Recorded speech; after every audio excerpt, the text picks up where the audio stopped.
Hello class, welcome to Herpetology 101. I'm your teacher, Megan. Tonight, we are going to study the most dangerous snake of all, the snack.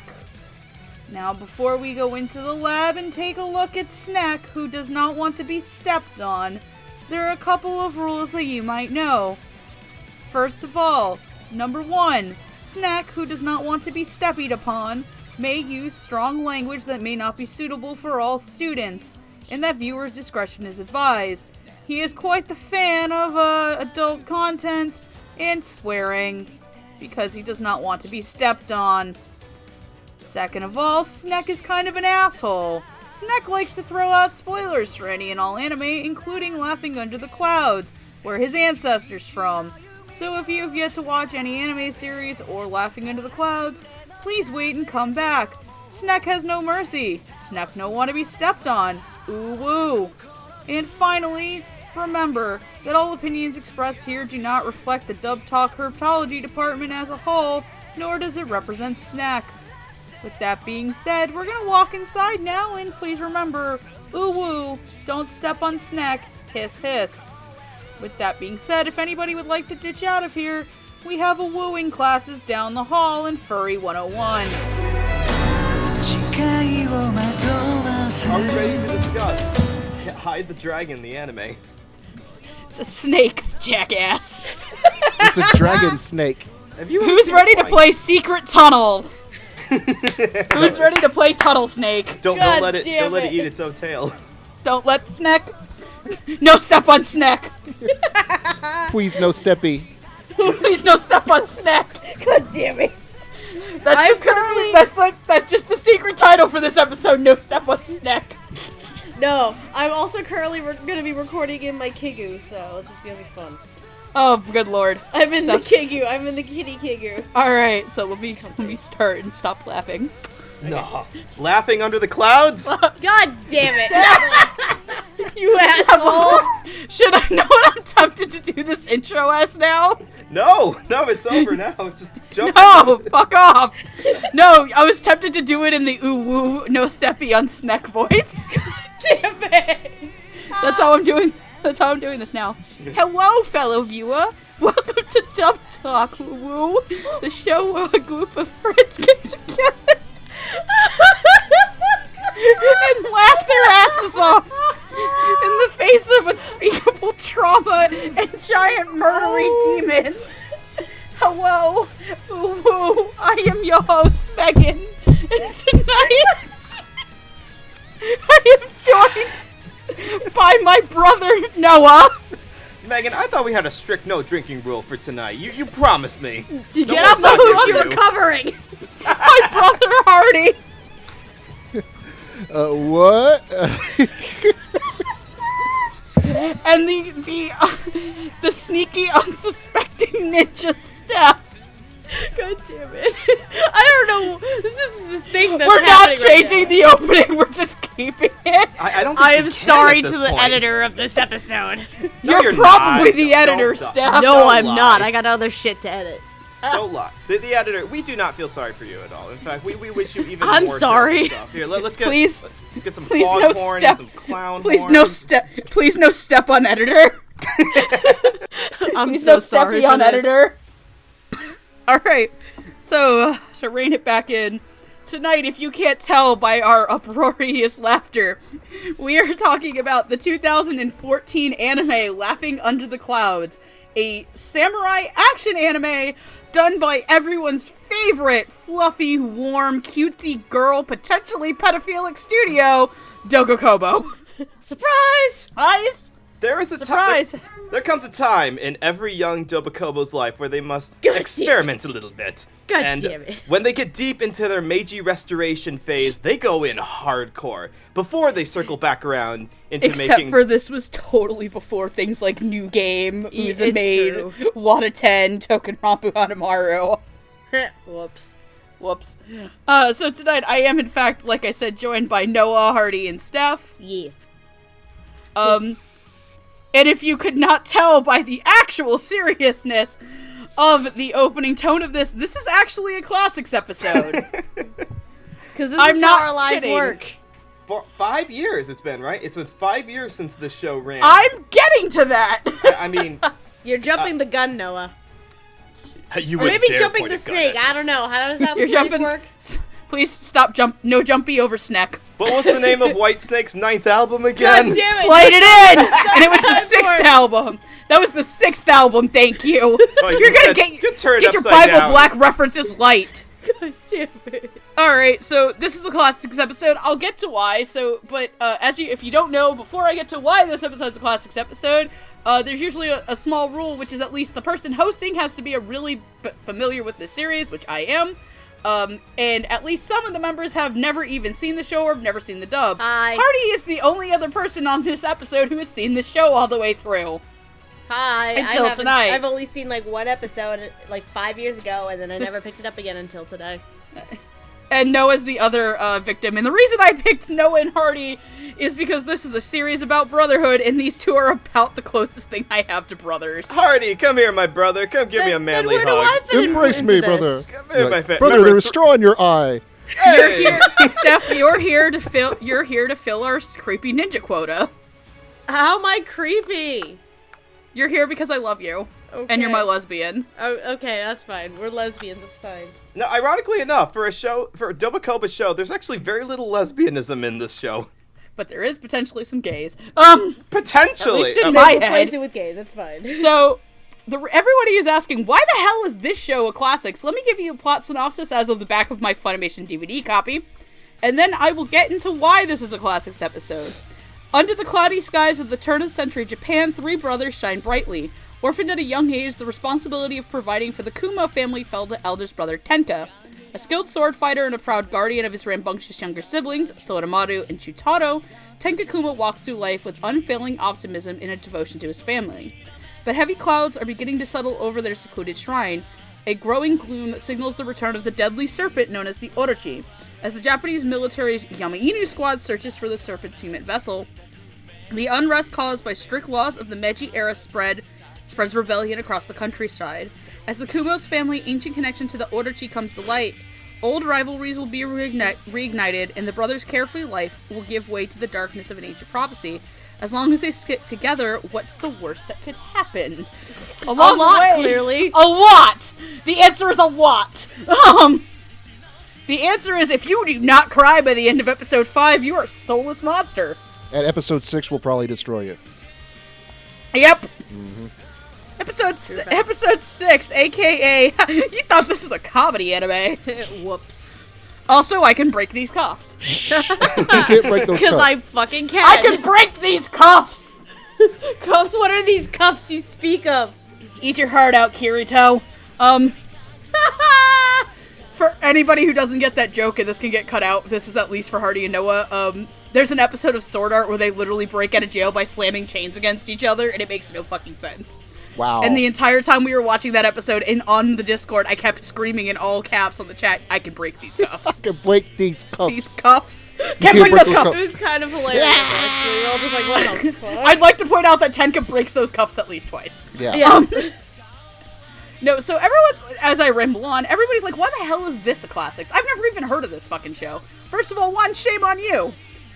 Second of all, we gotta rewind time to the year of 2014, where things were only slightly less depressing.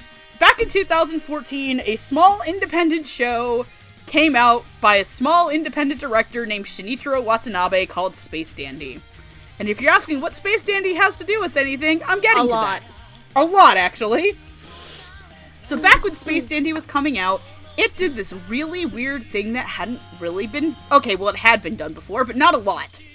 Where Space Dandy was airing before it came out in Japan in English. In fact, it did it through all of its run for 2 seasons. And that happened in the winter of 2014 and the summer of 2014. So, then came October, and Funimation put an announcement up on their blog that they were going to try simulcasting a dub. And, well, now that's common these days, but back 5 years ago, that is crazy talk.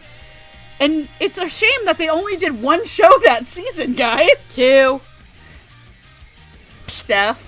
2. Psychopath Season 2 doesn't exist. Yes, it fucking does. All right, It does. There's systematic amnesia, Stephanie. That just Look here, Yeah. you know someone's gonna bring it up. Steph, let me have my fucking joke. Shh. No, you can't. I'm the killjoy. It's fine. Somebody put her back in jail. You really are Tenka, aren't you, Lilac? No, you're Tenka Noah. But Soromaru is my spirit animal. First of all, one, Soromaru is my Patronus. Second of all, I'm getting there. Okay, so in all seriousness, Funimation decided that they were going to simulcast dub 2 shows, one of them being the absolutely atrocious Psychopath Season 2, and the other one was this show.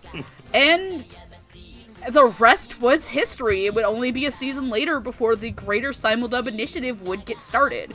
This is one of the simuldubs that predates a lot of your favorite ones, like Assassination Classroom, Death Parade, Tokyo Ghoul Rude, Yuri Kumarashi, Maria the Virgin Witch, Yona of the Dawn, all would come out the following season. And a lot of people were like, why the hell does nobody remember this show? And we actually look into it. This aired in the same season as such other heavy hitters like Your Lie in April. Which, yeah, that kind of condemns the show that's going up against it to complete And then there was obscurity. Garl the animation. There's a lot of really good shows that came out in the fall season of 2014. But enough rambling, this intro has gone on long enough! Time to actually talk about stuff. So tonight we will be talking about the entire 12-episode run of the original Laughing Under the Clouds anime. As of this time, there's actually a film called Laughing Under the Clouds Gaiden, which I believe takes place after the series. But it, number 1, is not dubbed, and 2, was not picked up by Funimation. It was picked up by 11 Arts, and I went up to their booth at Anime Boston and said, get the original cast back or I'm not buying it. Please I'm do actually, it. actually, Please do it. I'm sorry to actually you, but the film is supposed to take place before the events of the original series. I not take it after. back. I take that back. So basically, the instances that we saw in episode 7 during that flashback sequence from the last There's time also that some the stuff bad that guy- happens after, I think. So. There's some stuff out there, Yeah. too. There's also a live-action movie that I think came out last year, if I'm not mistaken. Yeah, but I don't think anybody has the rights to the live action. Probably not. No, that's... I'm sorry, if you like stuff like the live-action Rurouni Kenshin or the live-action Attack on Titan stuff, I'm sorry, it's not my personal bag. I don't know if it is for you guys Okay, look, either. nobody likes the live action Attack on Titan movies. They are atrocious. I have the first I saw one. the second one out of context with a friend, and let me tell you, there was a scene in that movie that made me laugh my ass off. I have the first one. It was a Christmas present from my grandmother. Of all people. Oh, God, no. Anyway, back God. on track. That is the equivalent of, like, a really well-meaning but woefully underinformed grandma buying a Disney sequel for their kid in the 2000s. She also got me Your Name the next year, so. On second Speaking thought, of she's a good people with grandma, never names, mind. let's talk about our director and writer. Segue. As this is going to be a classics episode and a review, there will be no predictions. Tonight we are just strictly discussing the performances of the actors, as well as critiquing the writing and direction of this. To speak about who the writer and the director is, let's roll back the clock because this is a combo we have not seen in years for reasons. Our director of the show is one Mr. Joel McDonald, and our writer is one Mr. J. Michael Tatum. Joel McDonald you'll know for doing the direction work on such series as Dead Man Wonderland, Good Luck Girl, and Tsubasa's Spring Thunder. J. Michael Tatum has written series such as the first 2 seasons of Attack on Titan, the first series of Steins Gate, and Garo the Animation. Now I will say I tried as best I can to get roles for everybody before 2014 when this came out, just to give everybody a better set of what these people had done up to this point. Cool. Just because, as if you don't know, simuldubs as an initiative launched a lot of people's careers, catapulted people up, but it also caused a couple of changes that caused us to lose some people, not as actors, but as writers and directors. And if you want to see a really, really good video on the effects of simuldubs as a whole, the Cartoon Cypher has a really freaking fantastic video out on it. And you should go watch it and subscribe to the channel because they're great guys. Yeah, give those guys a lot more subs. They definitely deserve it. They go into a lot AJ and more detail. Abe deserve all your love and attention and support. Also, Funimation released their own video for My Hero Academia that was a behind the Yes. scenes. That's also really good. Yes. Let's see here. About the direction sounded okay. And I think here is my honest opinion, going back and rewatching this all over again. Episode 1 sounds kind of rough, even now. And I think that's what kept me from really getting serious into the show until about a year or so later. You could tell it was definitely one of the first simuldubs because there are a lot of awkward pauses, and during the first few episodes, there are a lot of performances that don't sound 100%, and gradually, as the show goes on, you can see them slowly start to improve as they were recording this week by week. And so, yeah, I think it starts out rough directing-wise. It does get better. Writing-wise, I have always been a little bit critical of Tatum for throwing in the slang that really doesn't belong. And there's a little bit of that here. Like, there are definitely some phrases people would not use in the Meiji period. But you know, in some cases it does work because it helps lighten the mood, because you can't have everyone talking prim and proper like they would during the Meiji period. Very British kind you of could dialogue. try. Yeah.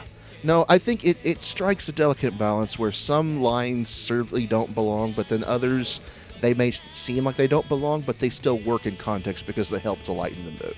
And so, yeah, I don't think this is a perfect dub. You can definitely tell that it was an early simuldub and they hadn't really mastered their art just yet. But as you watch the show's progression, you can definitely tell that they get stronger. So that's what I have to say. I honestly have to agree with a lot of points that Hardy said. At the end of the day, in terms of the dub itself for the show, it's a solid effort. Absolutely a solid effort.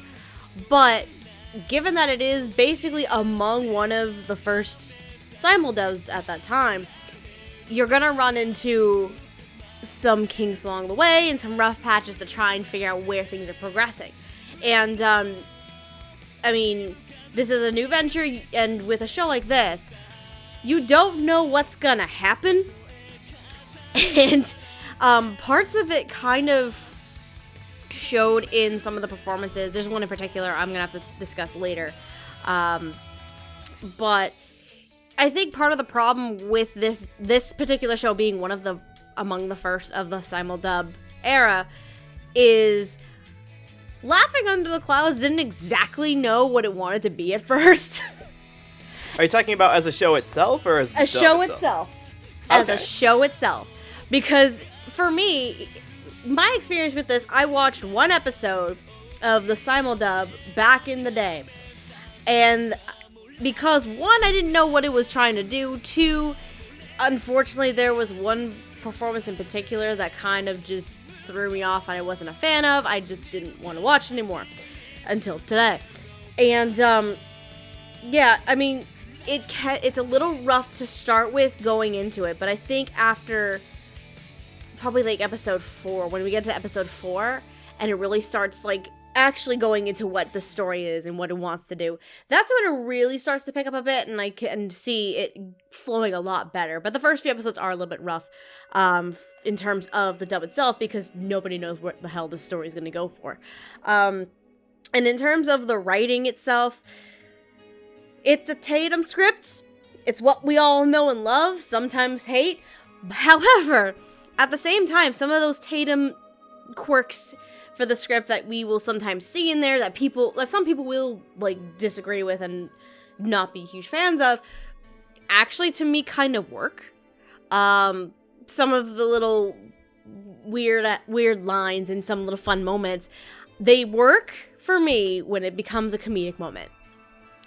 For example, when Tenka talks about having some cashew, that actually made me laugh because of the comedic moment and the comedic timing of it. And I think there were some more of those little eccentricities, but they were used for comedic effect, which didn't bother me all that much. But when the tonal shift definitely happened after, I believe it's episode 5, when that tonal shift like kicks it into high gear, while it still has those comedic moments and those eccentricities, it still maintains the dramatic tonal effect. And I think that's where the writing, I think, really shines. But yeah, and performance-wise, it's a very interesting cast, especially for the three brothers. And we're going to eventually talk about that, but Joel, you madman. Back in 2014, you madman. I think for now that's all I really got to say about it. It's a solid effort for sure, but it's rough. It's a little rough, mostly because of the time period that's coming in terms of dubbing. Would you call Tatum's little quirks? Would you call those Tate-isms? See, I was trying to call them Tate-isms, but as you can probably tell, my tongue gets tied up a little bit. Right. So that's why. I'm actually going to be the one to disagree with both Lilac and Hardy, mostly on the fact that this suffers from being the first of the simuldubs. I disagree a bit. Now, it's true that the show doesn't quite know what it wants to be in terms of pitch and style, because this takes place during the Meiji Restoration, which, if you know your history, is a time period where basically the Western world was barging in Japan, so a lot of their old ways were dying off as new ways were being adopted. In this case, we're seeing the death of the samurai clan, which no longer have fealty to their households, and now what are all those old samurai supposed to be doing anymore? But in this new world where everything is kind of being governized and the whole country is being united instead of being individual city-states, they are treated like criminals because they don't have a house to pledge fidelity to anymore. So in that sense, it's a really dark time in Japan's history, a lot of upheaval going on, so they're trying to, the manga was based on, and by default the anime, is a reflection of trying to make it more accessible to a modern audience, so they treat it like a shonen series, pretty much.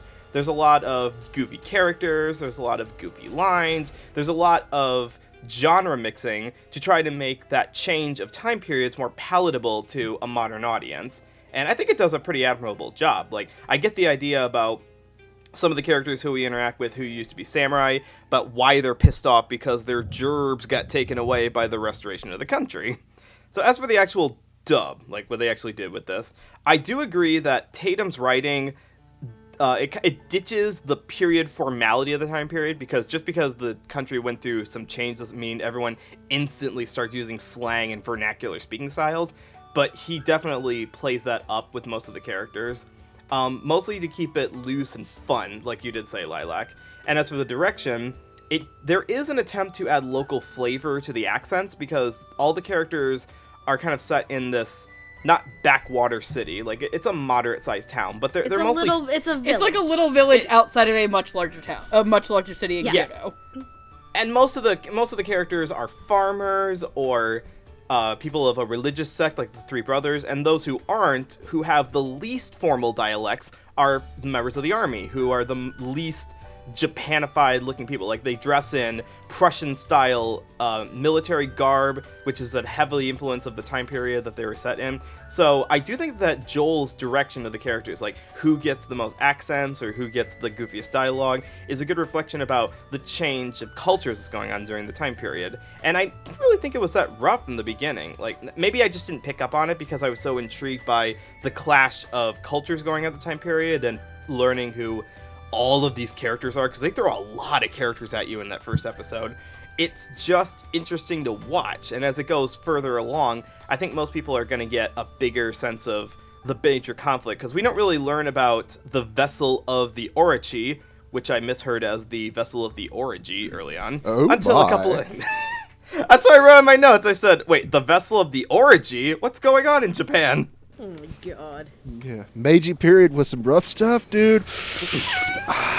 Noah, Jesus Christ. Noah, I never claimed to be a saint. Noah, you should totally watch Meiji Tokyo Renko, which is just basically a Meiji reverse harem. Add that to my list right after Token Rambu. Yay! It's on there, Yay. okay? But Token Rambu's the one with all the authors, isn't it? No, get out! Get the That's fuck Kubo. off my get the fuck off my episode! I haven't. Yeah. I never claimed to be an expert. Get the hell out, Wow. the hell out of my episode. Why is he here again? It's because I'm the history buff and I have to pretend like we have some class in this show. Also because he's contractually obligated. He's contractually obligated. This is like an What she artist. said. When like an artist is signed to said you need X amount of records to fulfill your contract, so they put out a Christmas album to fill that in. Spidey damn it. bells, swinging through.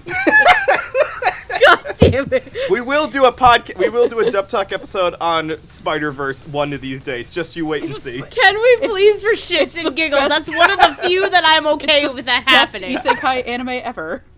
Best Hell isekai yeah. anime ever. Amen. Only if when they eventually, if somehow by the grace of God they ever dub Mao Dao Zushi, that I get to fucking do that as an episode.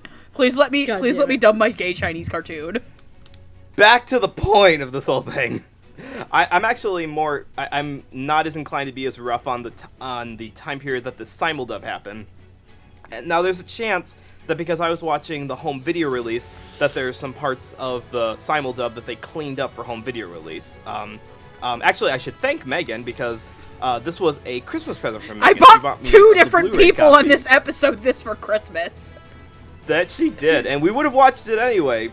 But the fact that she bought I literally was, like, bribe people even with nicer. copies of the show. It's like, motherfucker, watch it.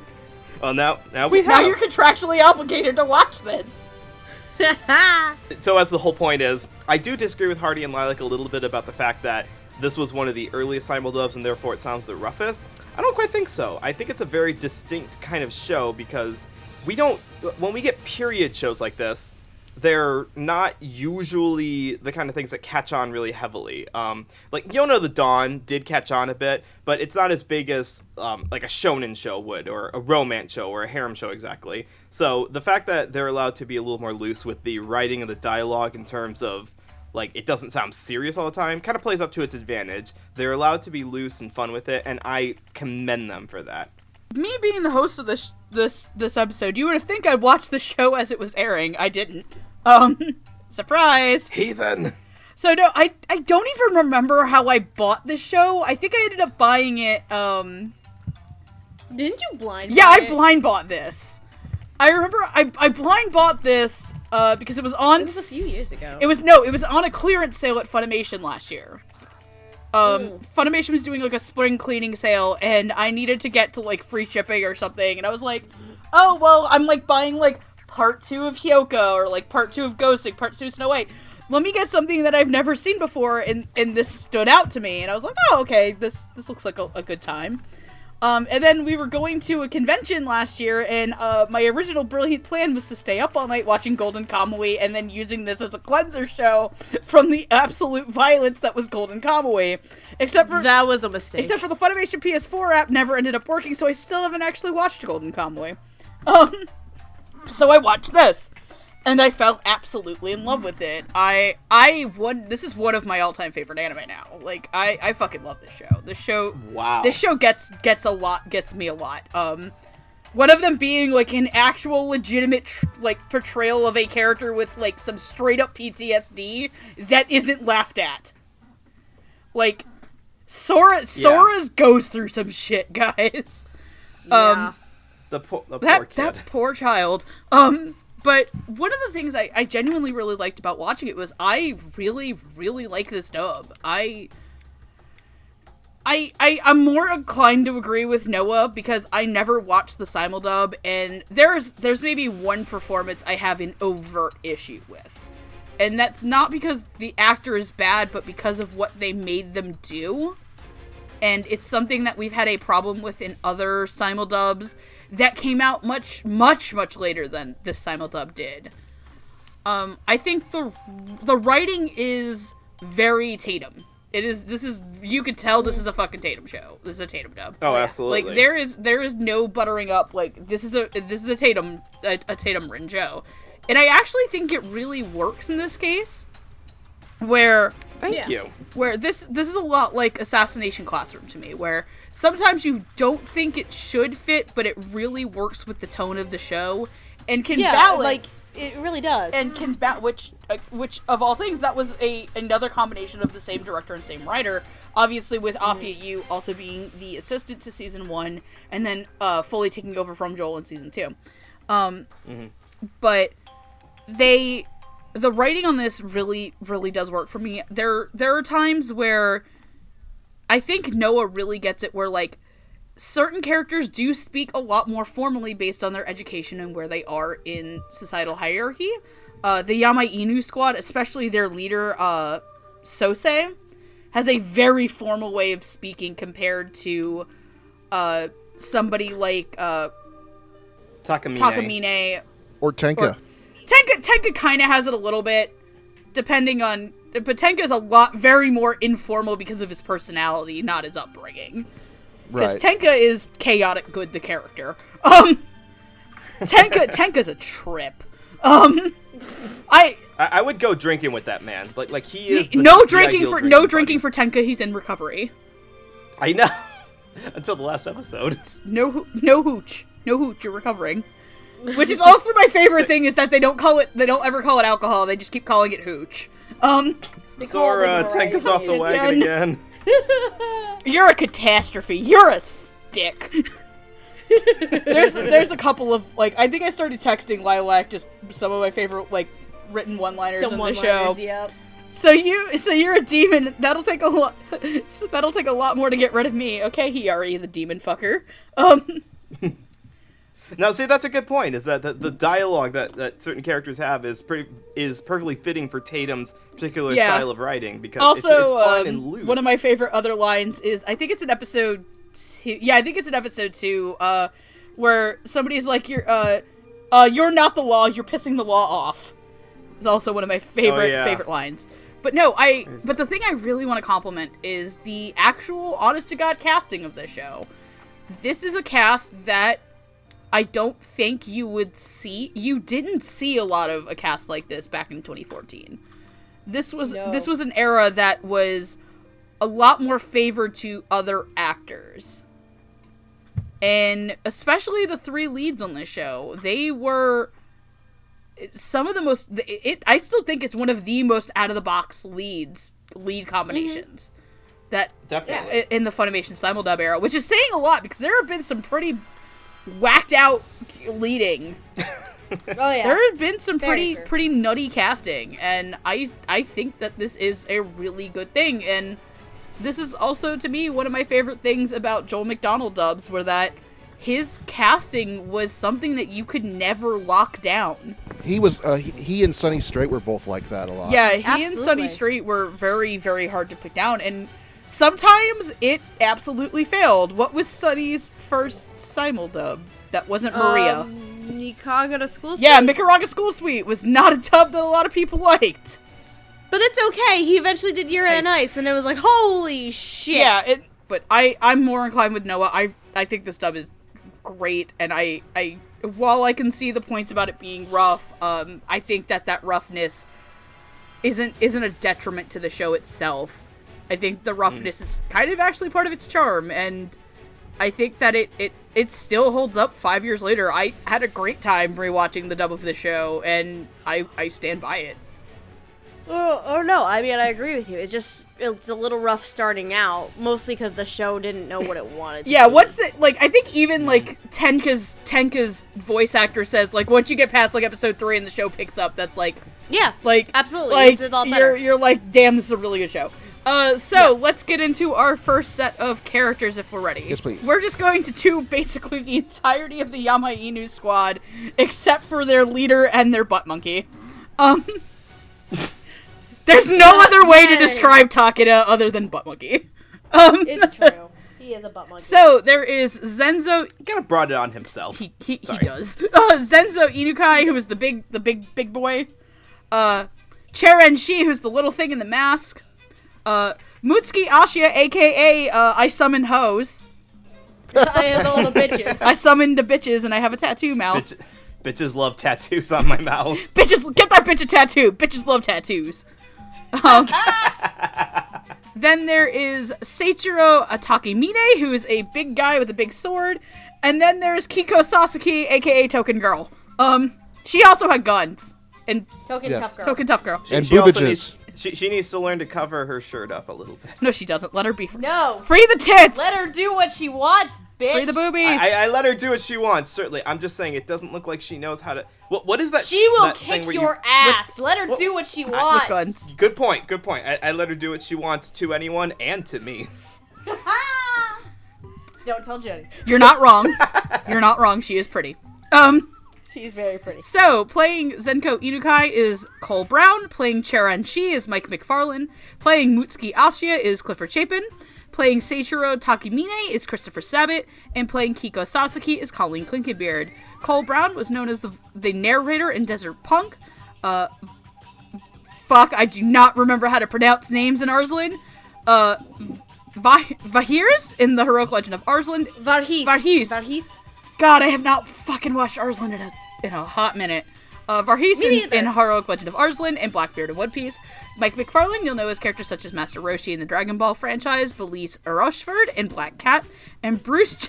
I also put this because this was like the fucking best name ever. Bruce J. Speed in the Galaxy Railways. God damn it. Bruce... Wow, he's been around for a while. Clifford Chapin, you'll know as Bobby Hill in Attack on Titan. God damn it! We fight for There profane. ain't something right with that boy. That boy ain't right. That boy ain't right. I'm sorry. Ashia, there better be a naked cheerleader under your bed. There's two! God damn it. There's two, thank you!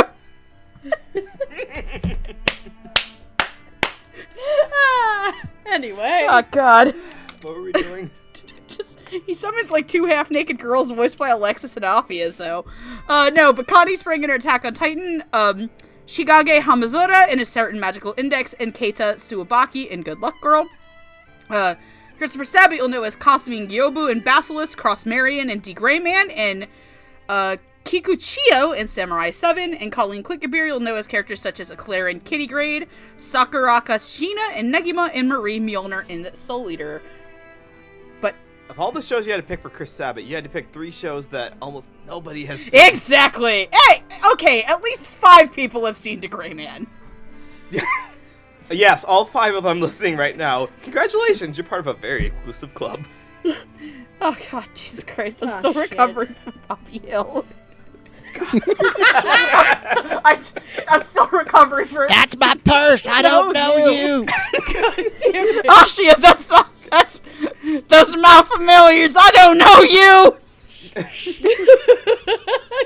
damn it, I was just the new Bobby Now I'm just Hill. imagining Sosei just So say, give me a big wad of cash. pocket sand. Jesus. Just fucking Sosei's Hank is hysterical to me. Does that make Tenka Boomhauser? Oh god. Who's the one with... Okay, if we Hardy, read go this ahead. as a- Hardy, just take over while I'm Okay, dying. Let's let Hardy go. All right, yeah, shut up, Noah. Okay. Shut up, Noah. As far as Sasaki is concerned, it's pretty convenient that she's voiced by Colleen because she kind of looks like someone took Riza Mustang and Momoya Yorozu and merged them together. That's kind of interesting you say that, yes. Yeah. So, yeah, I mean, for the most part, with Colleen and with Sabat and even with Clifford, it's basic fare for them. Like they've done these types of roles in the past, and they'll probably do a bunch more of these roles in the future. And so they fit these characters very well. Cole Brown doesn't really say too much. And so it's kind of hard really to judge his performance for Zinzo because when he does say he's just this big hulking brute of a man who just has voice that sounds like sandpaper and just punches ninjas and stuff like that. So it's pretty good. I've I've come here to chew bubblegum and punch ninjas. God I'm damn all out of gum.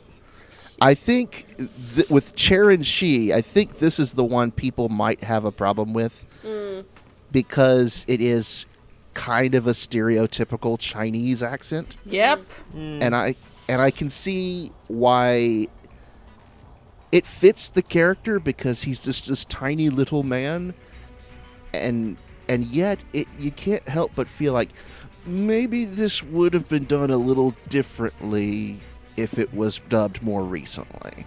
Like, I don't want to say it makes me feel uncomfortable because it does fit the character, but I could definitely see why some people would have issues with it.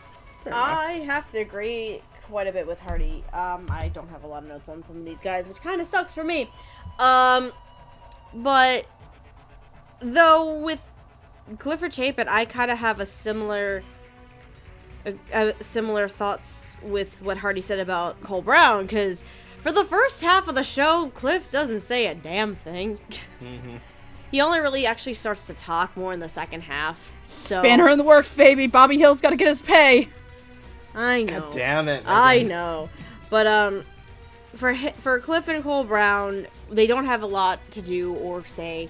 Granted, Ashia has a lot more as a character during the second half, but, compared to some of the other members of the squad here, Cliff doesn't have a lot to do, but he's still perfectly fine. He gets all the bitches. It's great.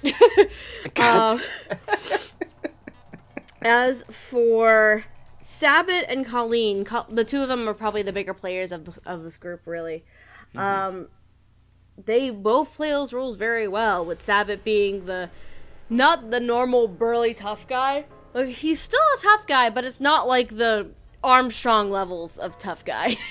Well, I mean, that was always a parody of the tough guy mentality, so... I mean, yeah, or characters similar to Armstrong in that sense. This one is more... I don't want to say it's an All Might, because All Might can be very cheesy as well at times. What's the closest thing to this? Small Might? Maybe close to Small Might, actually. Yeah, you're right. Which is just All Might, but smaller. I mean, that's the closest thing I think of. And then Colleen, she's a badass. But she also she does show, like, a vulnerable side to her. Especially in regards to Tenka and Sosei. Since the three of them grew up together as kids, basically. Baby Tenka still had the fucking stupidest hair. Oh, baby Tenka. Oh, we'll get to Shadow the Hedgehog and his haircut later. God damn it! Oh my god! Don't you worry, it's coming. Jesus Oh, Christ shit. almighty. Anyway, and then, oh god. Oh no. Oh, I love Mike McFarlane to death. But this is a performance. It's a thing that exists. And I don't know if it ever should exist. I get what they're going for. They're trying to shoot for some diversity in, like, the vocal range and the casting. And give it a different dynamic, especially in the squad. But, I think it did miss the mark a little bit on what the intention was. I understand what they were going for, but I don't think it landed as effectively as it really could have. But otherwise, yeah. I don't have really much to say about the squad. Okay. See, the part of Lilac will be replaced by a chicken for this episode.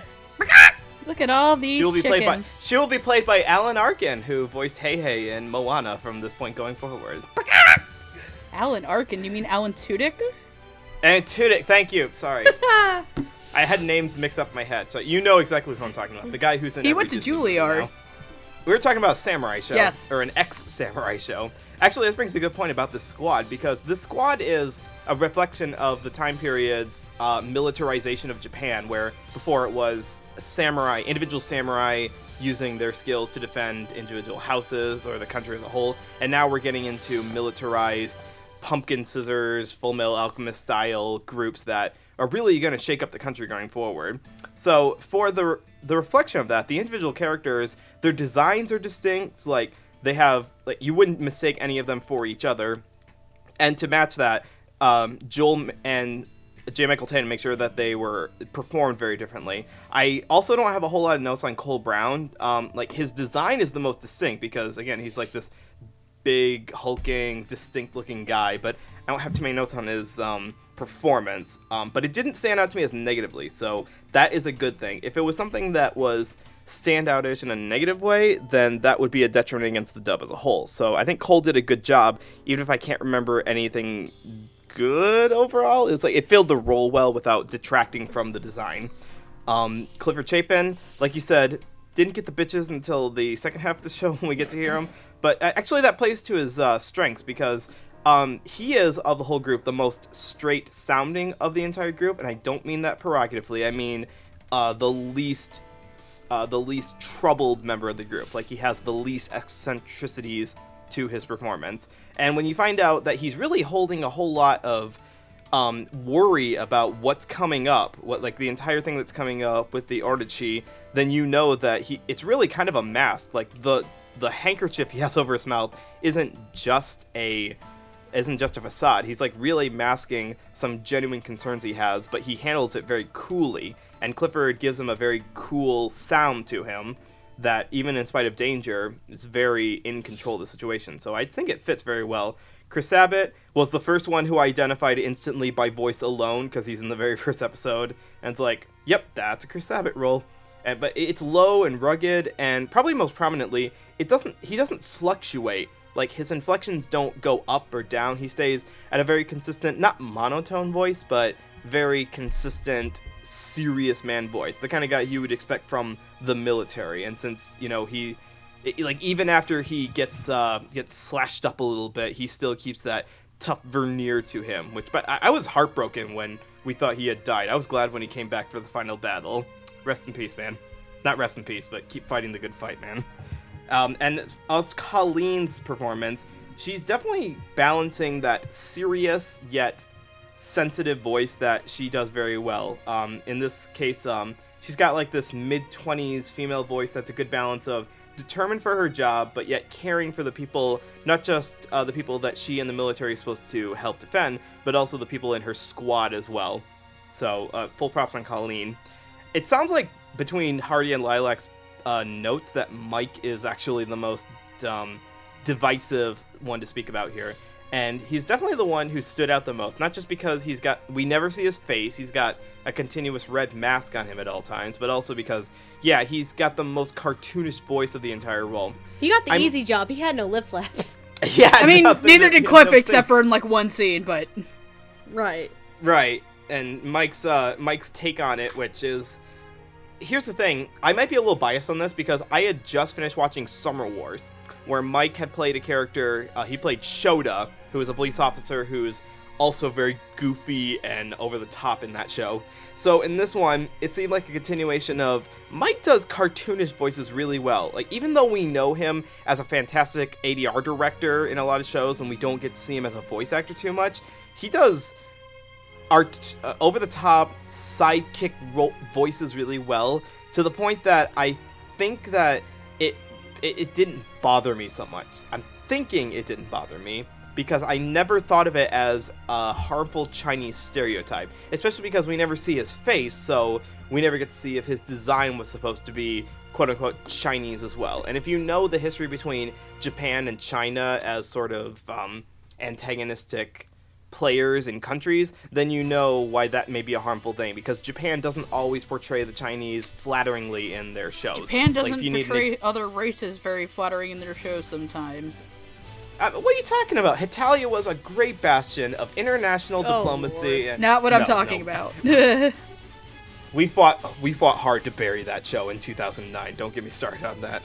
But I want to say, I think Mike did a good job in this, because, like Lilac said, it helps break out the monotony, not the monotony, but the similar military voice styles of all the other characters. Mm-hmm. Like, and I didn't know what he was gonna do, and we don't really see what his fighting style is until near the end of it. So it was more like a big surprise. He surprised us, and he's not goofy and not to be taken seriously. No, he's very to be taken seriously. So the voice that Mike gave him didn't really bother me all that much. So one of the things I want to talk about really quickly with Cole Brown, because his performance, again, it's a good thing about Ensemble, where the best thing about an ensemble, to me, is that everybody sounds distinct from each other, but they don't sound offensive and overbearing to the main cast. And usually when you see a character like Cole Brown's, who is as big and large as they are, they could have given him a big doofy voice, and they didn't. Yeah. And that's always my big thing when you have bigger, larger, and more portly characters. Mm-hmm. Clifford Chapin sounds like a very relaxed... It's the other type of Clifford Chapin role I like, where he sounds very relaxed and very chill and kind of smug. It's the opposite of Bakugo. Right. But one of the things I like that Noah brought up, where he has this really great discussion with Sosei. Which, just there's a spoiler warning on this. One of the big things that happens in this show is that Tenka is killed off halfway through the show. And it's very emotional. Oh my god. And it's... Wait, he is? Yes. Shut up. God damn, why'd you spoil that? Fuck both of you. I specifically had it so those two could not tell each other that happened. She did. I was like, whatever you do, don't tell the other one where you're at. She pulled the Suritama on us. Yeah, don't tell the other one where you're at.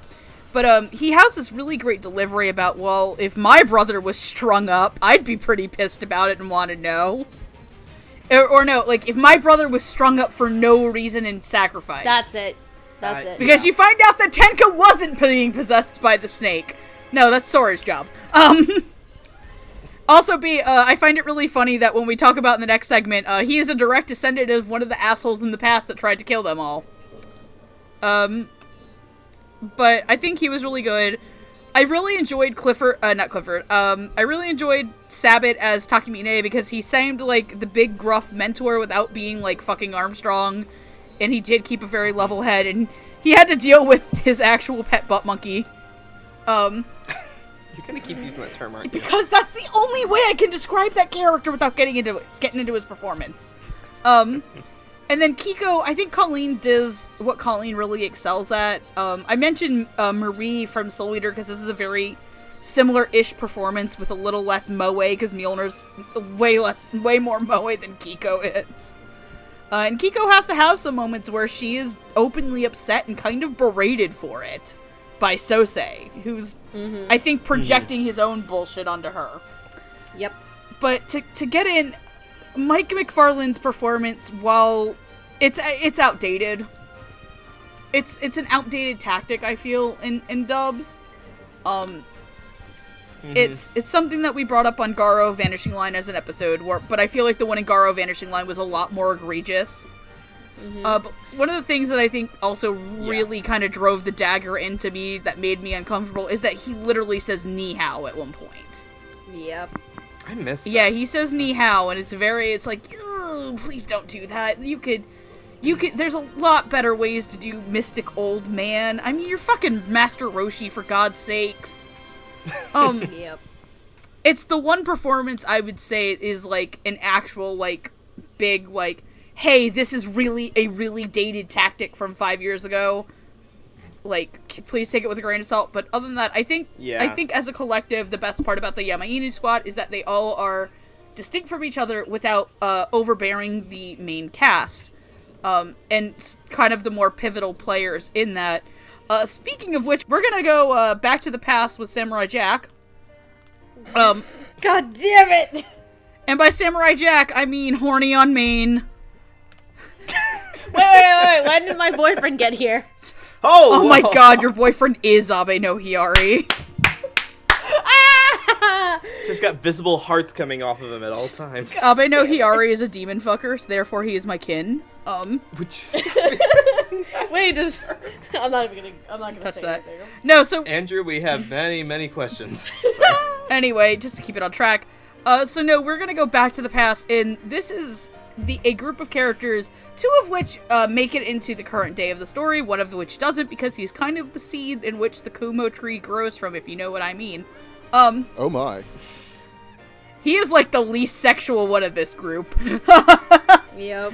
So I'd still do him. I mean, he did cause Tenka to exist, and Tenka is a snack. God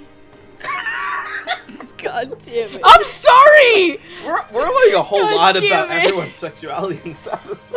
I'm not gonna lie. The first time I watched the show, Tenka's not that much. Second time watching it, okay, I lied. Tenka's attractive. Tenka is very I'm sorry, I've never heard anyone called a snack before. That's just throwing me off guard. Anyway, while I embarrass myself, Abe no Hiyari is a member of the Abe clan who has no perchance for magic, who just really loves Botan because she's the first person who ever looked at him like an actual human being and not a tool. Botan is a familiar summoned by the Abe family, who is very much not human, keeps telling Abe that Hiyari this, but Hiyari is not having it. He loves her. And Kagemitsu Kumo is the Kumo shrine head, who helps to seal the orgy the first time 600 years ago, and is the progenitor of the Kumo clan. Playing Abe no Hiyari is Micah Solasad, playing Botan is Morgan Garrett, and playing Kagemitsu Kumo is Josh Greeley. Micah Solasad, you'll know his characters such as I'm gonna do Japanese names again. Yoshitsune in Appleseed 13, Ryogami in Codebreaker, and Kamui and Subaru in Tsubasa Tokyo Revelations. Morgan Garrett, you'll know his characters such as Ayame Shaga in Bento, the one show that Hardy's watched and none of the rest of us have. Yes, I have. Oh wow, we found both the bento fans. I love me some battling over crappy store-bought cheap food. Look here, I've also watched Bento. Not the English dub, but I have seen the show. Wow, I found all 3 bento fans. I never said I was a fan. I just watched Anyway, it. Seraphim. Megan relates to a show about people being so senseless for half-price eel. I do? Yes, you do. It's good eel. Anyway, I'm gonna let that go over my head because I have no idea what you're talking about right now. Seraphim and Is This a Zombie? And Rico Brenska in Attack on Titan. Josh Greeley, you'll know as my other favorite name I had to write for this. Andy W. Hole. God damn it. And Aquarion Evil. I'm sorry, that's just a name you don't pass up. Andy W. Hole. And Aquarion Evil, Shido Itsuka in Date Alive, and Nobuchika Ginoza in Psychopaths. Hardy, talk about Andy W. Hole. Yeah, with pleasure. No, I put that there because I know Hardy's like the one person I know who's watched Aquarion Evil. The funny thing about that character in Aquarion Evil is that his power is creating holes. This hole was made for me. God damn it. This is my hole. Yeah, and he gets together with his girlfriend whose power is filling holes. So isn't that the guy's job usually? You'd think, yeah. How many Hitchcock movies did they watch? Anyways, before Go we get ahead. off track, let's see here. Because Kubo only is in 1 episode, he really has to, what is the word? He really has to try and put forth extra effort to make him stand out. Hardy, the word is compensate. He has to compensate quite a bit. God damn it. Anyways. Noah, shut up. Yeah. Then I think that's one of Josh Greeley's strengths is that when he plays a smaller role such as this, he has to really bring forth an extra effort in order to make that character stand out. And I think even though he's only in one episode, Kagemitsu really does make a big impression in the 1 episode that he's in. And he's one of the more entertaining characters for the episode. Stop touching Botan, she doesn't like it.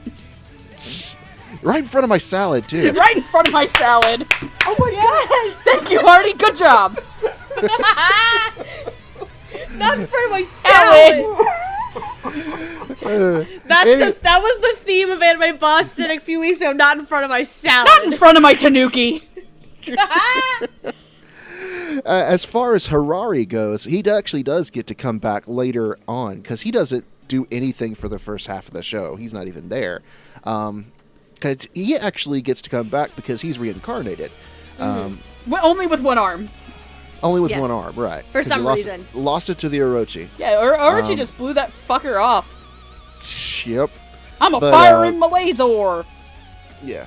Micah's pretty laid back and chill. I know he's got the hots for Botan, something fierce, and it's not going to let anything get between him. Even his reincarnated self is hot for Botan, something fierce. Right. And so Like he just has this real cool, laid back persona. Just, yeah, you know what? I don't care if she's a 600-year-old familiar. I'm going to tap that. So I don't care if she So- doesn't have emotions. yeah. But anyways, yeah, it's a typical Micah Solusod laid back role. Nothing too crazy, nothing too stand out about it. He's just really, really chill dude.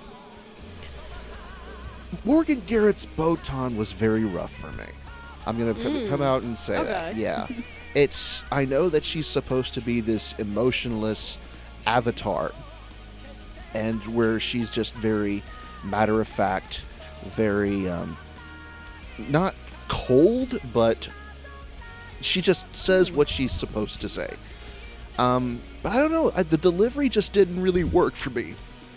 I think she felt very automated, almost robotic at times, and I've heard Morgan Garrett in other roles where she was much more animated and fun to listen to, and I didn't particularly care for it. There were times where Botan got to be a little more expressive and warm, and you could tell it in her voice. But in this one, I don't think it's one of her better roles. That's just me, though. That's interesting. For being the one-off character that he is, Josh does rather well. He's kind of fun and spunky. It's great. As for Micah, he's casual as all fucking hell, and I love it. Like, again, not in front of my salad, you know what I mean? No, he is gonna cuddle boat. My favorite thing is how, like, out of place his little cuddly animation is on her. Everything's It's dark so and cute. gloomy, and then there's just him with the little hearts coming off. It's great. No, but, Micah's just nonchalant. He doesn't give a shit. He's like, I love this woman. She is mine. I'm going to snuggle her all to pieces. It's kind of funny. Botan is very interesting because obviously out of the three we get the most time with Morgan as Botan. I have to kind of disagree with Hardy a little bit because I actually didn't mind. I actually kind of liked her as Botan, in all honesty. Like, she has a strong tone, I feel, that carries rather well. She has a sense of maturity, and she has some life to her, even though, because I didn't know that she was even a familiar until that reveal. I was like, oh, huh.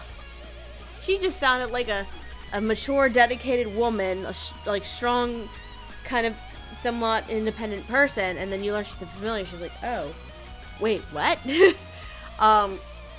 was the opposite of how Hardy feels about it, honestly. Like, it's hard to describe what it is, but at the same time, I don't see it being that rough. The only rough part I can possibly see is within the first few episodes originally when she's introduced, but that's rough probably for a lot of performances, but mostly because of the show itself again. Otherwise than that, I really like it, and I love the dynamic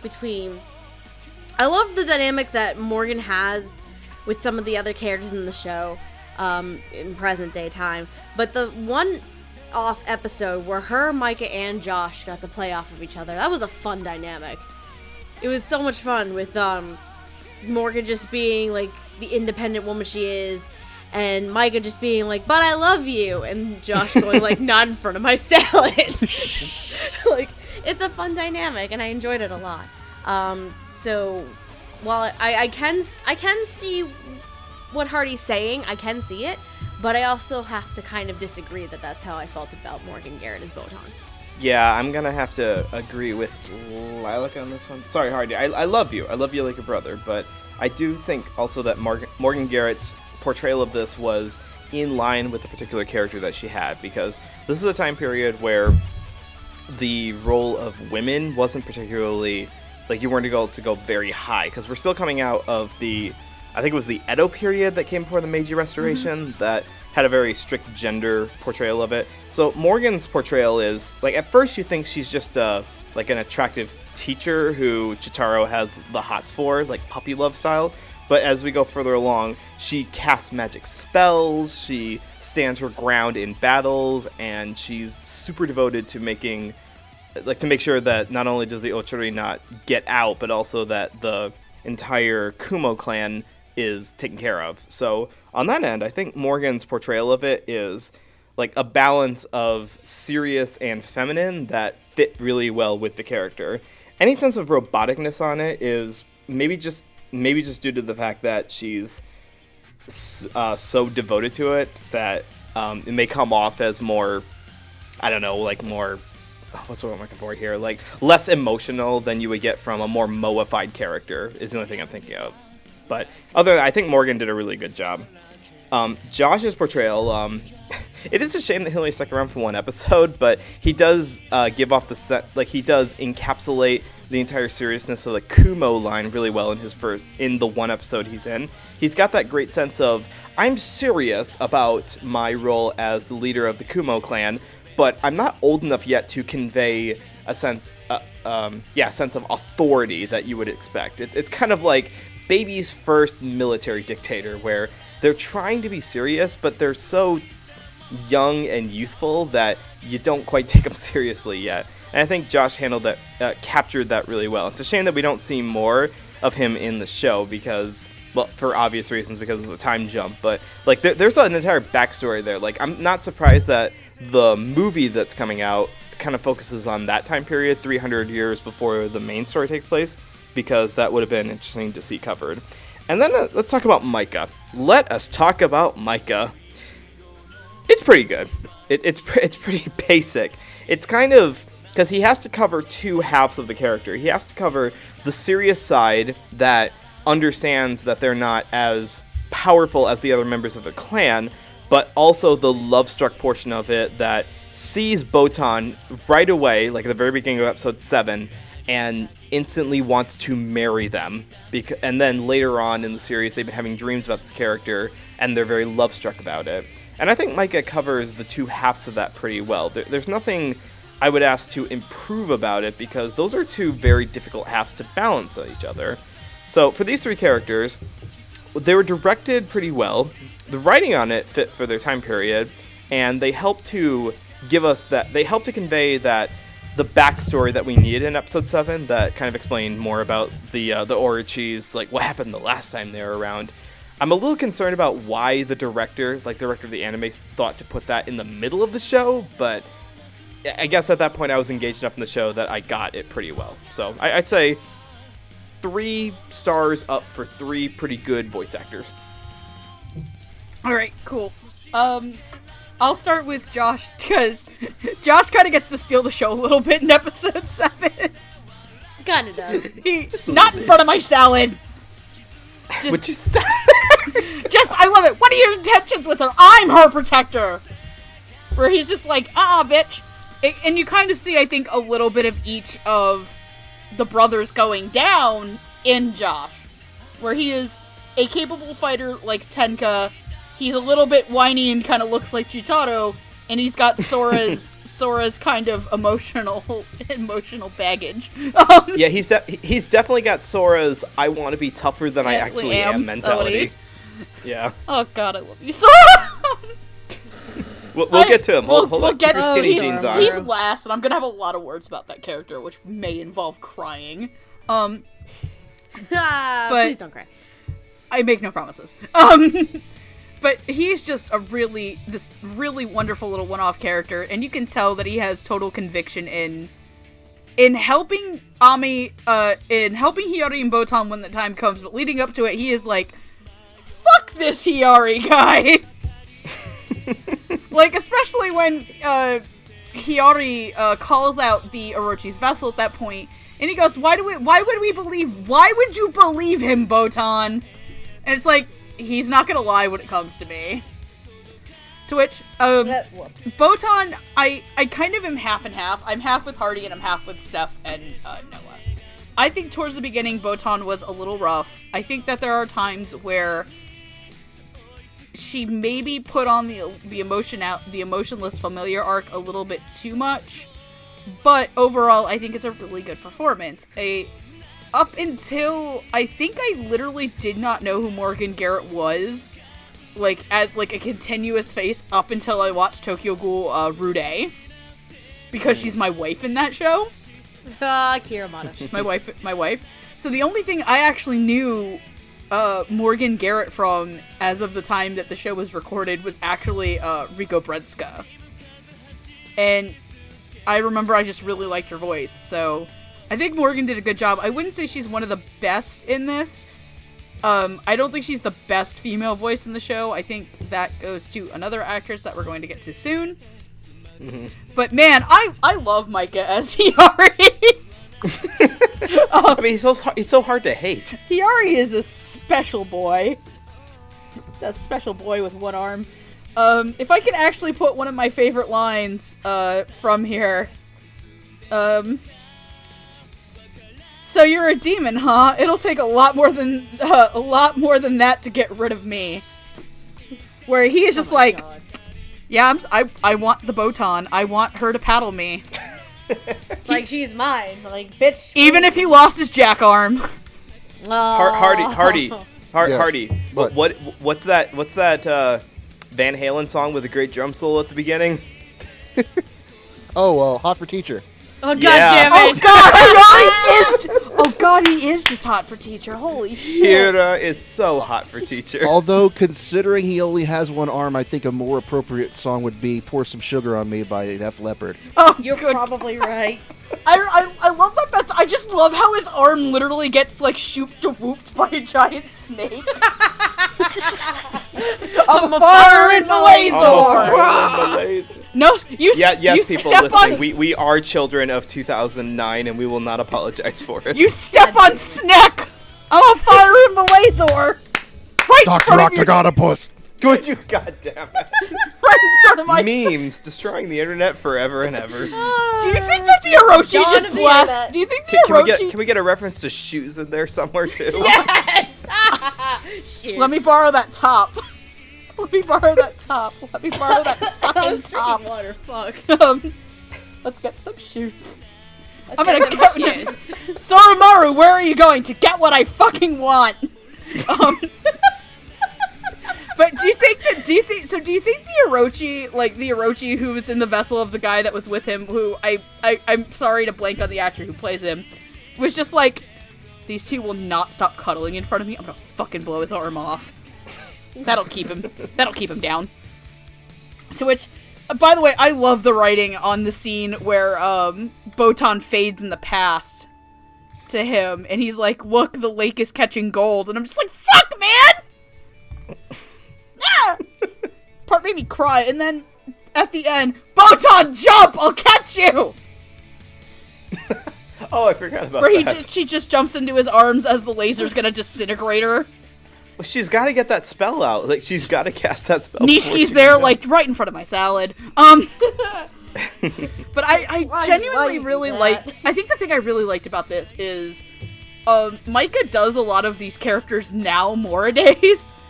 He kind of does, actually. But I think this was kind of a rarity for him back in the day, even though I put Subaru and Kamui from Tsubasa Tokyo Revelations, who are also very chill. But I genuinely really liked it. I don't think I think he works really well, too, against some of the more energetic characters, especially when you know that he knows that Tenka's alive and has had to put up with Tenka Kumo. He puts him in, he fucking chains him up to a wall. But I genuinely enjoyed the backstory episode, and I think Micah excelled in that. So, moving on from the good, we gotta get to the evil. Bad to the bone. Oh, no. The evil part 1. Part 1. We're getting a part 2 eventually, and that's where Lilac and I are gonna have some fucking words. Oh my god. I think all of us are gonna have some fucking words. So, first up is Naoto Kagami, a weird-ass serial killer who's got, like, scorpion blade tails? And, like, weird piranha teeth to go with it. He was a fisherman. Because he's not evil without pointed, sharp teeth. Gotta look like a shark, man. We gotta make sure it's legit, guys. Everyone knows villains have pointy teeth. Yes. Naoto shark. Get that fucking shit! Get the fucking shit off my episode! Don't you baby shark me! And then there is Kotaro Fuma, a man with a fox mask, a creepy eye, and a lot of opium. He's got the drugs, He got the don't do drugs, kids. Don't do drugs, kids. Don't do drugs. Cocaine's a hell of a drug. Opium's a hell of a drug. Yeah, because it's explicitly opium. Like, it's explicitly opium. Which makes sense. Well, no, hold on. We could, like, argue that maybe it's, like, candy canes or cinnamon sugar. They were sneaking or in... poppies! No, that's what opium is, Steffi! I know! Yeah, they're pretty explicit about That's the this. joke. But Kotaro is the 10th head of the Fuma clan. Wink, wink, nudge, nudge. We'll get to the other snicks. They serve the Spoilers. giant. They do not want you to step on Sneck. Anyway. No, but they are essentially the retainers to the Lord Orochi and wish to see his arrival. Kotaro Fuma, spends most of the time in prison. He is also the person who killed the Tenka, Sora, and Chutano's parents. But Or is so he? we think. Wink, wink, nudge, nudge. Shush! I'm leading up to that. Anyway, I haven't seen get the to whole it. show yet. Don't spoil it for God me. damn it. don't I've watch only the seen fucking one episode. episode, Don't watch the fuck up. Shut the fuck up. Moving on. God, shit, fuck, damn, pissed. No. Sorry, I've been watching a video that has the Game Grumps Grumpet, which is just them swearing in time to that song. Anyway, playing Naoto Kagami is Ian Sinclair, and playing Kotaro Fuma is J. Michael Tatum. Ian Sinclair you'll know as characters such as Tatsumi and Shiki, the world's most threatening villain ever. Yay! Dallas Genoward and Bakano, the least threatening villain ever. Also most threatening villain ever. Yay! And Orang in Last Exile Fam, the Silver Wing. J. Michael Tatum you'll know as characters such as Kazuomi Hirasa in Eden of the East, Wabisuke Jinouchi in Summer Wars, and because Noah brought it up and I'm going to exhume its corpse for entertainment, he's France and Hitalia. Oh god.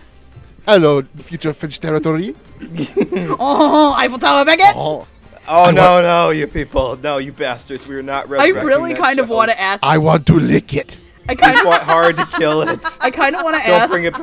I kind of want to ask Tatum. I was about to pull a magic mental play of pain joke, but I'm like, Jerry's not in this show. He's a background character. No, I was gonna say one thing I want to do one day is just ask J. Michael Tatum in his friend France voice to say "Oh ho ho, an Eiffel Tower baguette." Only because I should have mentioned Josh was Poland in Hitalia, because one of my favorite Hitalia bloopers is just Josh Graley in the tiniest little voice going, "I've got a shield, motherfucker!" Oh god. Are you ready to get kicked out of whatever convention you're in at the moment? Because that's what's going to happen. Anyways, Go ahead. all right. Let's start with Kagami. This is a crazy Ian Sinclair role. We've heard Ian Sinclair do really Is there crazy any other roles, kind? and he does a really good job here. And yeah, Naoto is a crazy son of a bitch, and Ian really pulls that out really well. And yeah, that's really all I got to say on that. As far as Fuma, Tatum is doing his usual very threatening, foreboding villain sort of voice, and it really works here. I have really no complaints about either of these performances. So, What about complaints about the characters themselves? the characters themselves, let's see here. Like, how many sons do you want to punt Naoto into? Oh no, I don't think I want to punt these guys. Oh no, I don't want to punt these two. I mean, I know one of them's going to get thrown into a black hole later on, but these two... Yeah. Oh, with Kagami, I mean, he's chill with Chutaro, so I mean, he kind of gets a little bit of a pass there. But So, he wanted to kill the innocent women who went out to pick herbs near the end. yeah. They wouldn't share their weed. Bitches wouldn't share. Oh god. Yeah. But no, that's really all I have to say. I would say stuff about J. Michael Tatum, but there's a different character that once twists or thing that happens, he kind of overshadows him a lot. Yeah. And that's the character I want to punt into the fucking sun. It's like Tatum has this slow yet controlled descent into madness, if that's the best way to describe it. And it works rather well. Because we obviously have seen Tatum go batshit nuts, but he also can exude that control. He can, like, keep himself together, and I think with Fuma here, that's exactly what the character called for. Especially when we learn, like, the process of how the Fuma become Fuma, basically. Oh, I was gonna talk about that in the section with Nishiki. I know, but we kind of have to talk. God, it's the fucking most. Save We it, gotta save talk it. about a tiny bit. Fucking most edgelord thing on the planet. We can talk about it. We can talk about more when we get to Nishiki, but like it's interesting how that progresses, which is very edgelordy. But it's a very controlled descent into madness. If that makes sense, and given Tatum's vocal range and his vocal prowess, I think that works very well for Fuma. Ian as Kagami is just a lot of fun. What did I freaking say? This is a funny joke right now. Ian is devious and cunning like a snake. Make your jokes. I mean, because he's obviously obviously evil McEvil pants, and he's like killer McKiller pants. But at the same time, he kind of has a little bit of redemption to him towards the end, which is really nice. Because Jutaro is just like, you can do it. You can have hope again. And he's just like, fuck your hope, but here you go anyway. But at the end of the day, like, especially Kagami, between Ian and Tatum, Kagami stands out more because Ian had a lot more to do and a lot more to play with. But I really enjoyed both performances very, very much. They each brought a little something to the table, and it was a lot of fun. Yeah, this is a show where there are twists. It's not quite M. Night Shyamalan level where the show lives and breathes on twists, because even after learning about all of the people who double-cross, triple-cross, and quadruple-cross each other, I think I could still enjoy watching the show again just because the character interactions are so enjoyable. Tatum's introduction in the prison episode is as the mask-wielding last of the Fuma line, which, if you don't know, the Fuma clan are these white-haired motherfuckers who were basically tasked with resurrecting this giant demon snake character who were basically, going to destroy the entire world. So when you have one of them who is basically introduced early on as being the incarnate of evil, and also is the one who presumably killed the Kumo's parents, Tatum plays him as, like, dripping with vile. He's not sinister in a Dr. Evil or Dr. Claw kind of way. It's not cartoonishly evil. It's a very scary kind of evil.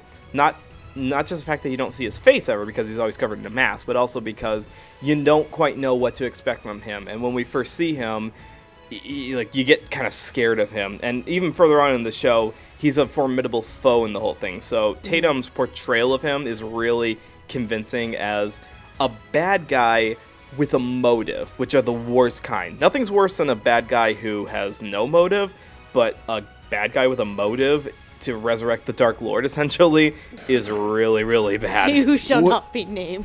Yes, exactly. Would you compare him sort of to like a Hannibal Lecter type? That's what I think this show is trying to go for. Yeah, having just seen Silence of the Lambs recently, yeah, I could kind of agree, because... Now I really want to rewatch Silence of the Lambs.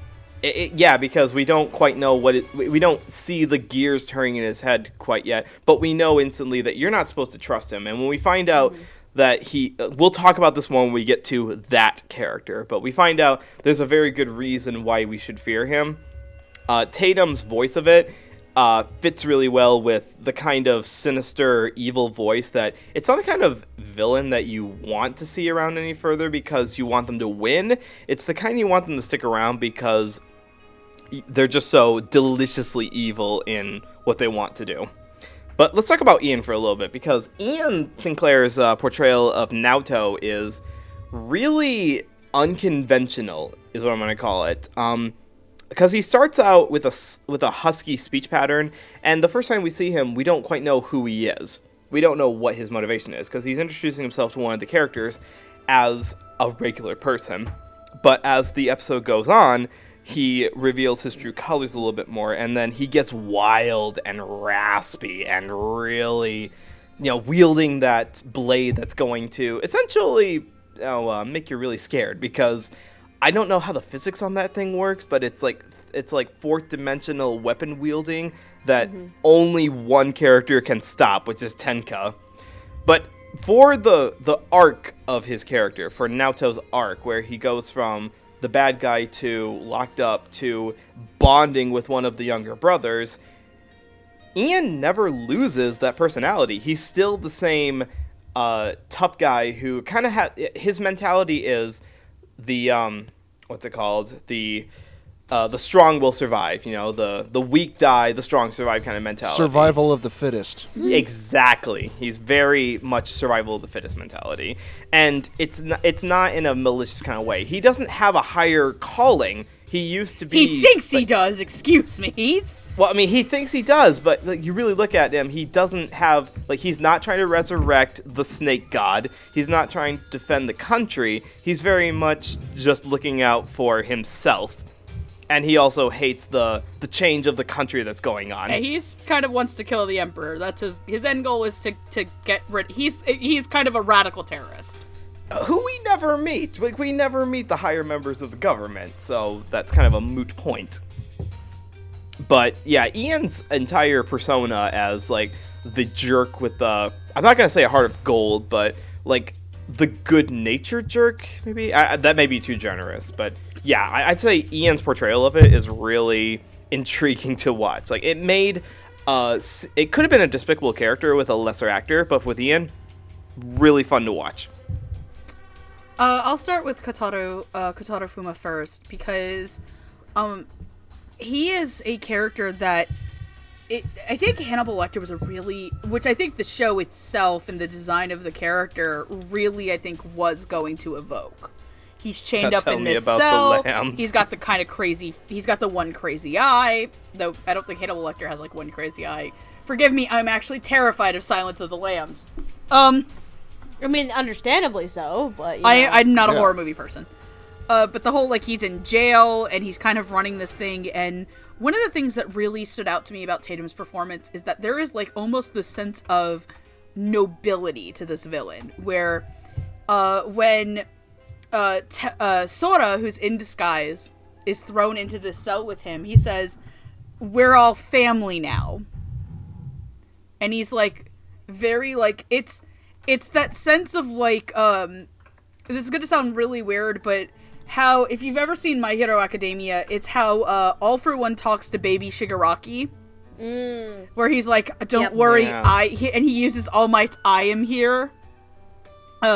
Because one of the big things that is a huge running theme of the show is family, and especially for Sora, who, at that point of the show, is having a lot of doubts on how his family really works. Because the Kumo family is an inherently broken family because of Kotaro Fuma.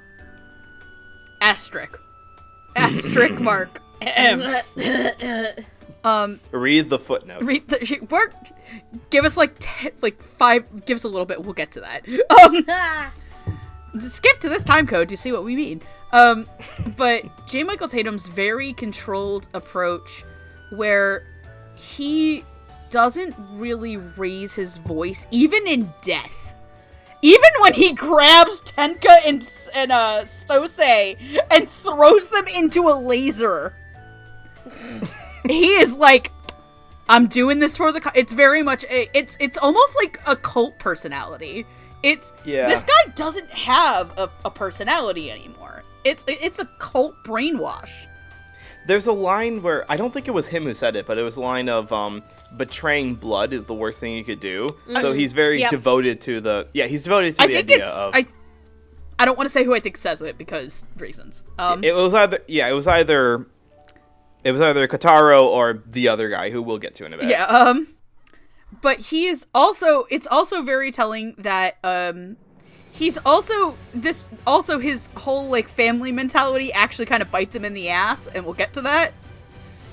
But I think Tatum does the thing that I think a lot of people really like about Tatum, where he is very controlled and very suave, because Tatum has played a lot of villains. I did bring up Wabisuke Jinouchi, who for me was a long time a villainous or antagonistic character I always associated with Tatum performances. It's like there's a lot of over-the-top Tatums, like France, like Rentaro Okabe, but this is a very different breed, where if you're used to Tatum playing like the glasses good guy and you watch this, you're like, wow, this is actually very, very interesting. And then there's Ian, who plays Kagami, who I think we were all at the panel last year, where the gentleman who plays Tenka, when I asked him who is his other favorite character besides Tenka, who was it, he said Naoto. He did say Naoto, which Naoto is a very interesting Ian Sinclair, where he is very laid back like Hiyari, but he's a little bit more over the top. But he is very gruff, and I think it's very much a person putting up a wall, where I think Chutaro starts clawing down that wall because Chutaro saves him from being killed by the Orochi, and in return, off screen, Naoto saves Chutaro and lends him one of his blades. And there's very much a devil-may-care attitude to Ian's performance, where it's like, you want to get revenge, you gotta show me. But he also is very, very much high on his horse, and he talks down to Chutaro, and it's in the performance. it's a very interesting villain character, and it's a performance I don't think you see a lot in secondary characters. This is a performance that you would find on a more nuanced main villain, and I really appreciate that. I don't want to chuck Naoto into the sun. Chug Wait, Naoto. Are we chugging him like a beer? What is this? No. People will get ideas. Shut up, Noah. Thanks, Artie. But I genuinely liked both the performances, and I think I'm good to move on. Are we good to move on? Yes, please. All right, so this is going to be our last group before we get into all individuals, because the last 4 characters of the show are incredibly in-depth and hard to talk about in a group. So, this is going to be, originally I had this section called Soromaru's boyfriend and girlfriend. And she had a separate section that was called Tenka's boyfriend and girlfriend. So now I've kind of turned this to team moral support. Megan, queen of the /fic writers since 2008. I am not the queen of the /fic writers. There are many people better than me. I am just a fujoshi. No, but they are Rakucho Takeda. Rakucho Takeda is a lieutenant in the Yama Inu squad, and he is, I believe, the direct student of Seiichiro Takemine, who is very much trying to kind of get his, like, moment of glory, and it usually doesn't end up well for him. He is kind of 9 times out of 10. 9 times out of 10, he is the Yama Inu butt monkey. Then there is... This is a family podcast. This is a family podcast. Family picture. Nishiki is a unfledged member of the Fuma clan. She is a mysterious girl that Sora mistakes as a dude in prison, as one does, who eventually, because she is seeking a purpose in life as a ninja, yeah, there's ninjas in this, by the way, she eventually kind of comes into the care of Sora after Tenka's death, and kind of falls in love with her. It falls in love with Sora. She also is probably the most... Her design is very strange. Her design is out there, guys. If the Batman villain creators were writing anime in this time period... Nishiki is... she's the Harley Quinn! And she's got like half violet, half white, one violet eye, black hair. Because to become a full-fledged member of the Fuma, you have to kill someone you love, then you get locked in a box until you come to face darkness and accept it. Basically, you slowly go insane. Yeah, basically. And then there's Abe no Sosei, a direct descendant of the Abe line, where Hiyari is from, who is asked to join the Yama Inu, who, was basically Tenka's childhood friend, and after Tenka's departure became its leader. He is at odds with Tenka morally, but is still his kind of partner in fighting. He is described by Tenka's late father as the right hand of the Yama Inu before he becomes the leader. So, playing Rakucho Takeda is Joel McDonald, our director. Playing Nishiki is Jamie Markey, and playing Abe no Sosei is Eric Vale. Joel McDonald, you'll know as characters such as Juicy J? God damn it. Jazzy J! Jacuzzi, I Have a Gun in My Heart Splat from Bakano, Azusa Hanai in The Big Wind-Up, and Meow in Space Dandy. Yay! Jamie Markey, you'll know as characters such as Shoko Kirishima in Baka and Test, Haruna Satome in Nekima, and Chloe, that bitch, in Spice and Wolf. Eric Vale, you'll know as characters such as Ryusuke in Beck, Yuki Soma in both versions of Fruits Basket, and Sinestra in Kitty Grade. That's Hardy's cue. Yeah. Oh, okay. Go. Sorry. Hardy, go. Okay. Well, first off, let's start with Sosei. Sosei is kind of a jerk, and he's just he likes things being done his way, and he's not going to let anyone just deviate from his plan. And Eric Vale has a history of playing these sorts of uptight jerk characters. Not to say anything negative about Eric Vale himself. He's a very, very good man. But, yeah, he plays this role really well. And it's kind of interesting because he plays 2 different types of jerk characters. He plays the one that's like the jerk homicidal maniac. and he plays the uptight, guy in charge, like Sosei. And so, yeah, I think he does really well in this particular role. As far as Joel McDonald, that poor guy can't catch a break. He just wants his moment to shine, to prove his mettle, and the universe says no. So it's like, nope, not today. But yeah, Joel really does a good job at playing just sort of down on his luck, yet always tries his hardest, and he's headstrong and proud, and he's not going to let that stupid Kumo brother just outshine him every time. And so I think that it really speaks to Joel's performance. The one I kind of have an issue with is Jamie Marchi as Nishiki. Really? Not because the performance was bad, because it wasn't. It's just this is not the type of character you usually see Jamie Marchi play, and so it was a little bit jarring hearing her voice coming out of that interesting character design. Like, even when she was in the prison, we didn't see her full design yet. Yeah, she makes her sound almost a bit older than she looks, because you would assume Nishiki's probably 15 or 16 years old. And I think it took a little bit out of the performance for me. Not that it was bad, but that it's jarring, and at times she did sound a bit wooden and emotionless. But then again, that is a lot. That's part of the character, because she's gone through so much crap and basically been treated like filth her entire life. So, yeah.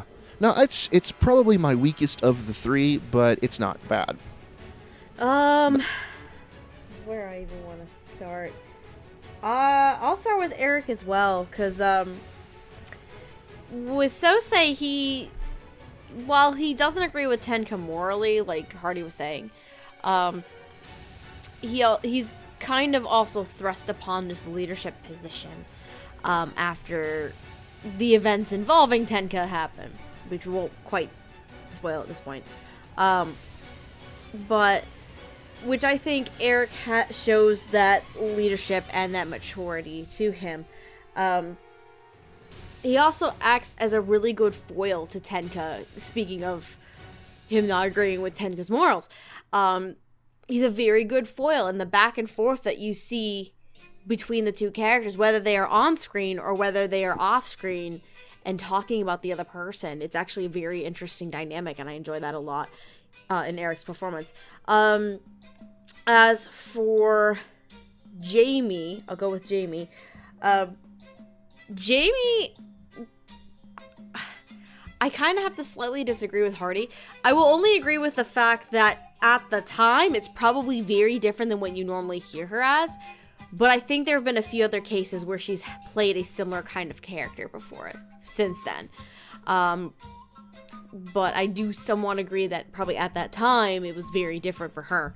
But in terms of Nishiki, she's this lost human being that desires hope and a purpose, which that's her character in a nutshell. Like, the second she's tossed aside by the Fuma, she's like, what am I gonna do with my life?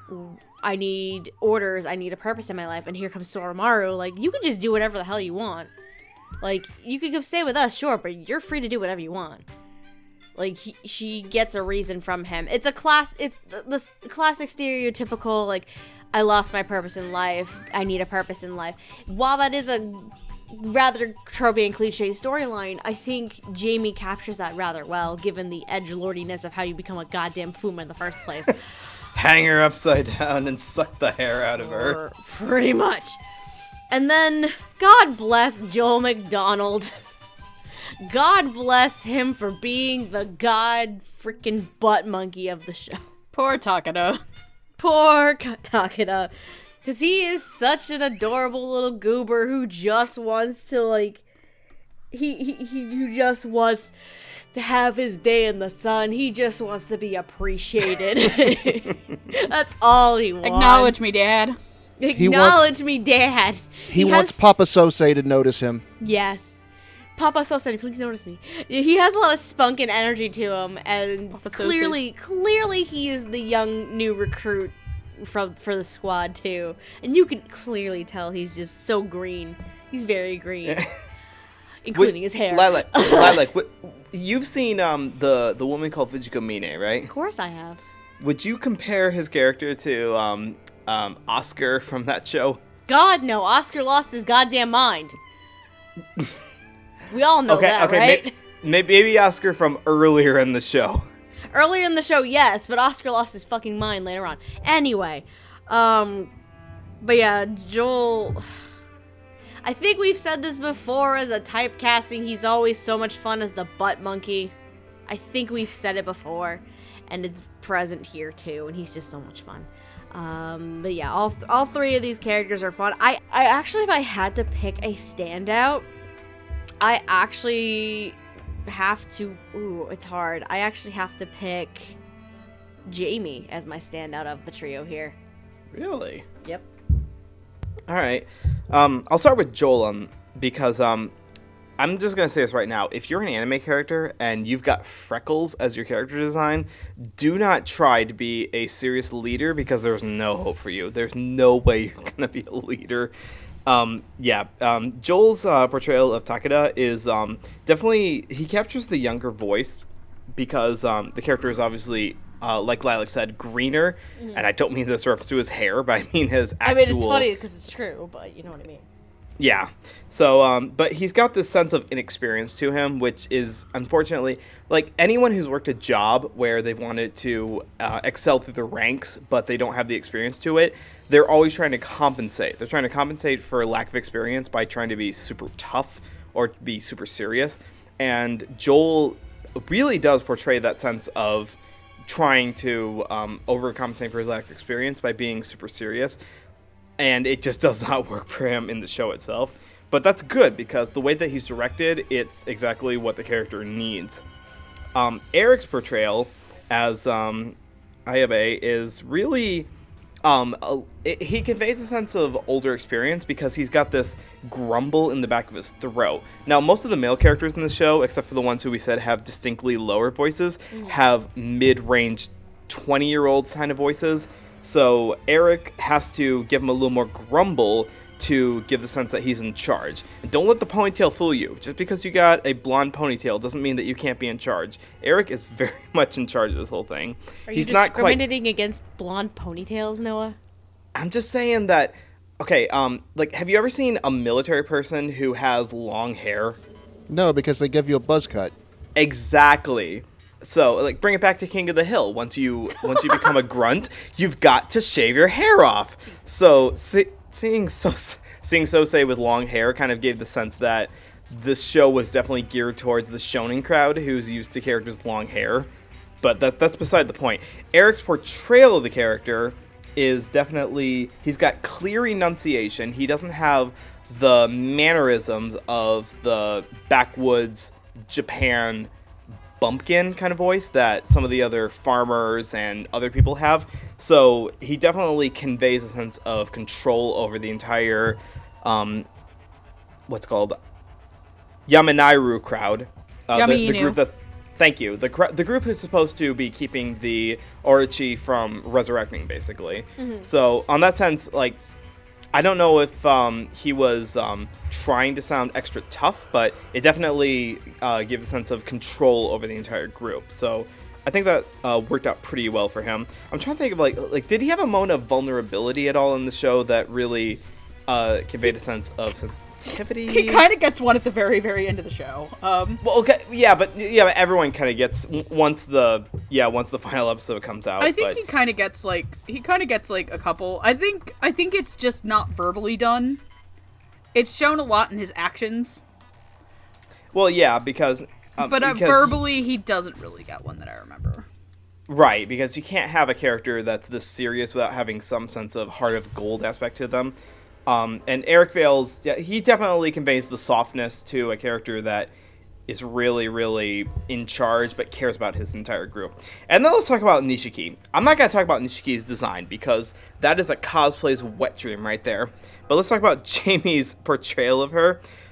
She's definitely shrouded in a sense of dedicated mystery, is the best way I could describe it. Because she maintains a consistent tone where her inflection doesn't fluctuate with being unsure about what she wants to do. She maintains very seriousness because she's part of a group that trained her from a very early age to be really devoted to the Fuma clan. So she doesn't have fun moe personality traits. And Megan, did you watch this all in the sub at all?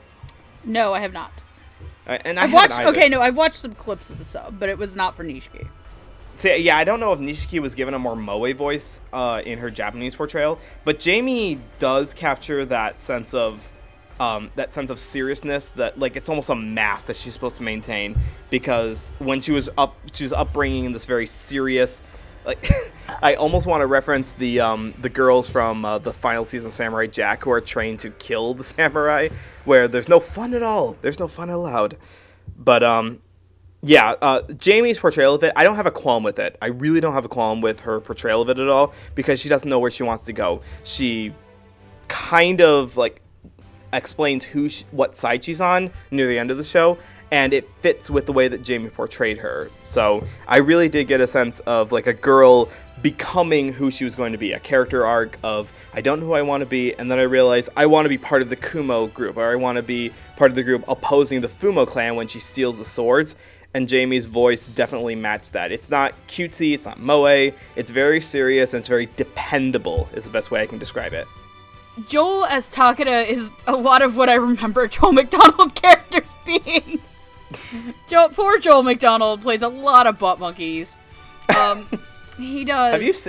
Have you seen Sekirei? I own that. I think I still own the first season of that, and I've just never watched it. Like, there obviously are shows where Joel isn't a butt monkey. I think there's, like, I'm trying to remember, like, Zeref's not really a butt monkey. Zeref's a character. No, Zeref is not a butt monkey. He just has really rotten luck. Okay, Zeref is God's butt monkey. Oh, God. Zeref Dragneel is God's butt monkey. He and I am not wrong. Nope, not really. But Takeda is such a fun character in this because he is very much, like, competing with Sora in, like, the sense of, like, a shonen protag. And I genuinely like that the two of them sound very similar in age range. And Joel just brings so much energy to the character as well, because Takeda also has kind of this moment later on in the show where his mentor gets brutally wounded. Mm-hmm. And he lays into Sora.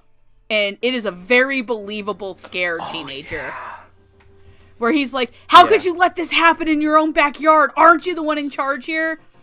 And he also is the one who kind of gets smacked around by Tenka in the very beginning, too. But it does really it conveys that sense of, like, compensation that he's trying to fill. Yeah, he is overcompensating for his status. But by the end, he helps to deliver the final blow in the orgy. Yep. So he got to be the badass he got to be a badass, and he gets rewarded. But I think that's one of my other favorite things in the show is where his mentor brings him wine. He goes, "I'm not old enough to drink," and he just kind of has, like, that very, like, "Oh God," kind of moment. Jamie Marchi's Nishiki. Nishiki also has another great moment, and that is when Sosei shows up to the house for breakfast. And she just has the knife, and Sora's like, put that down. You put that away. I said, no, put that away, he's welcome. I actually really like this, because I like when Jamie Marchi gets to play these characters. Because Jamie Marchi gets to play a lot of panties, a lot of sexy, a lot of, crude humor. Crude, lewd, saying fuck. She gets to write as that a lot, too. She got to write as that a lot. Right. But I think the reason I really like it is that she is so broken, and I think that moment where she's like, please give me a purpose. And one of the other twists I like in this is that Botan has the absolute faith in her to choose the right thing. And Botan's like, I don't even know why the fuck I'm here. Sora's the Orochi, go get the swords. I shouldn't trust you, but here we are. And I think she really sells that when she's like, no, I love Sora. Like, she's got the lovesick kind of puppy in her voice, but still retains her strength and dignity, and I genuinely really liked it. It's hard to put into words. But let's talk about Eric Vale as Tenka's ex-boyfriend. You're not gonna let that go, are you? Nope! Tenka and Sosei is a ship for me. Sorry to the actors who play them. No, I really like this. Because, yeah, Eric Vale plays a lot of these types of characters, but Eric Vale also plays a lot of villains. And this is a voice that I think a performance you would normally associate Eric Vale as a controlling villain with this performance. Right. But he's Normally, not. yeah. But he's not. Sosei is one of the ultimate good guys in this, and I think the other thing that Sosei really that he brings to Sosei's performance is that very large chip on Sosei's shoulders, because Tenka is such a martyr. And he is effectively watching his childhood friend drive himself into the dirt for the sake of things. It's like, you had two brothers, you could take care of this, they could have taken care of the shrine. And why did you leave me? Why don't you tell me these things? Yep. It is very much like he feels like an abandoned brother. Yep. They were raised together. I'd also like to shout out to Caitlin Glass as playing Baby Sosei. Yes. And she does a fantastic job, and I think that her and Eric Vale as a voice match were really good transitioning into each other. I think everyone's kind of said what I really feel about Sosei. I genuinely just really love this performance. And now we're going from love to absolute fucking hatred. Oh boy. My god! Here we go. It is at this point of the episode, if you are somehow 2 hours into this episode and have never watched Laughing Under the Clouds, this is where the spoiler alert's going into full effect. I want to punt this motherfucker into the sun! I also want to punt this motherfucker into the sun. Ah! He did nothing wrong. Shut your mouth! Shut your mouth! It was a triple agent all along. Shut up! I wish. The fanfiction fucking ass in me wish. Shiraisu Kinjo, or as he's really known, Kotaru Fuma. Cause twins, bitches. Because the long game, fucking Thanos here.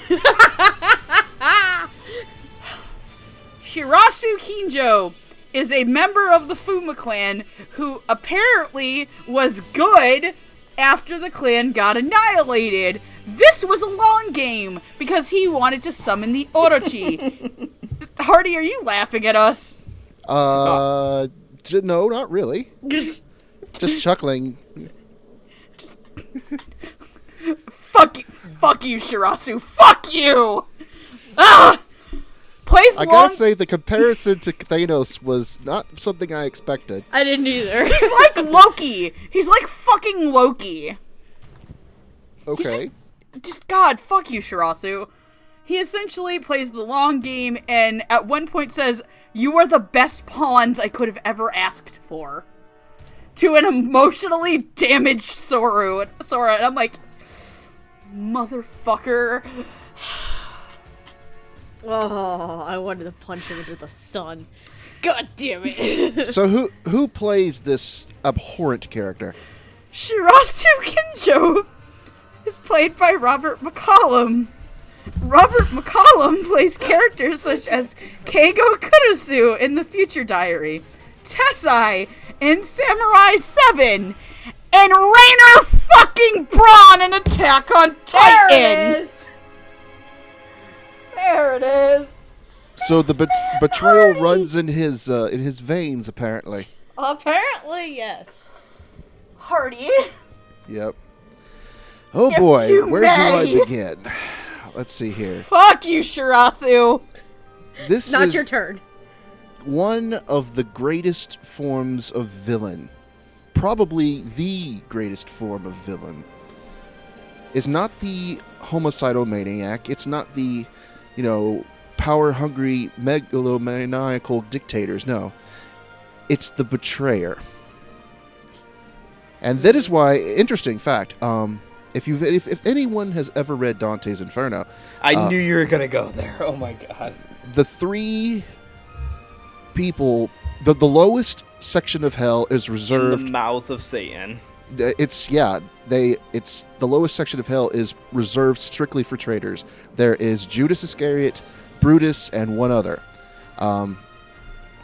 There's just something so evil about having someone you trust, like a family or a friend, and then just turning their back on you at the worst possible moment. More so than any other type of evil. That is probably the most, because this is some. Specifically, it's the betrayer of their masters is the one who gets the lowest point in hell, right? Exactly. Yeah. And so throughout almost the entire show, we've seen this character as loyal, as trustworthy, as their friend, almost like another member of their family. And then all of a sudden, nope, I'm the bad guy. And the way Robert plays it is, up until that point, he plays this character who you would let into your homes personally. I mean, he's got this tone, this warm tone in his voice. He can be stern when he needs to, such as when Tenka's being an idiot and he's like, "Oh, come on, you have to clean yourself up, please." Or when someone when Nishiki tries to approach him, he's like, "Get away from us. You're not part of us." And that actually, now looking back on it, that was almost like a warning right there, when he's warm to everyone else, but just so cold to her. Like, what's going on there? Like, there are obvious warning signs, but you're so, I'll say it with my thing. Yeah, and it's just, and as soon as the reveal happens, it's just, you could tell in his voice, he's like, this was, all according to Keikaku. And for it's lack like of better words. Yeah, his voice just changes from warm and jovial to just outright just robotic, and it's sort of like you mentioned about his brother, where it's this controlled madness behind it. Like he becomes the cult of personality. There's nothing more. The person you knew never existed. All that is important is the Orochi. And it's really, really impressive on Rob's part how he's able to play that flip side, both sides of the same coin, for this character. Yeah. Et tu, Shirasu? God damn it. Fuck you. By the way, before she talks, before Steph talks, I would like to point out that I got a text message from her. Yes. Okay. Yes, please. Okay. Go ahead. Where was I? So she's like, "What episode are you on? 9, I think." Wait, hold on, Robert. What the fuck? And then she proceeds to call me, and my answer when I answer the phone is like, "What the fuck?" What did you have? Like, what was your stereotypical Robert voice in your head?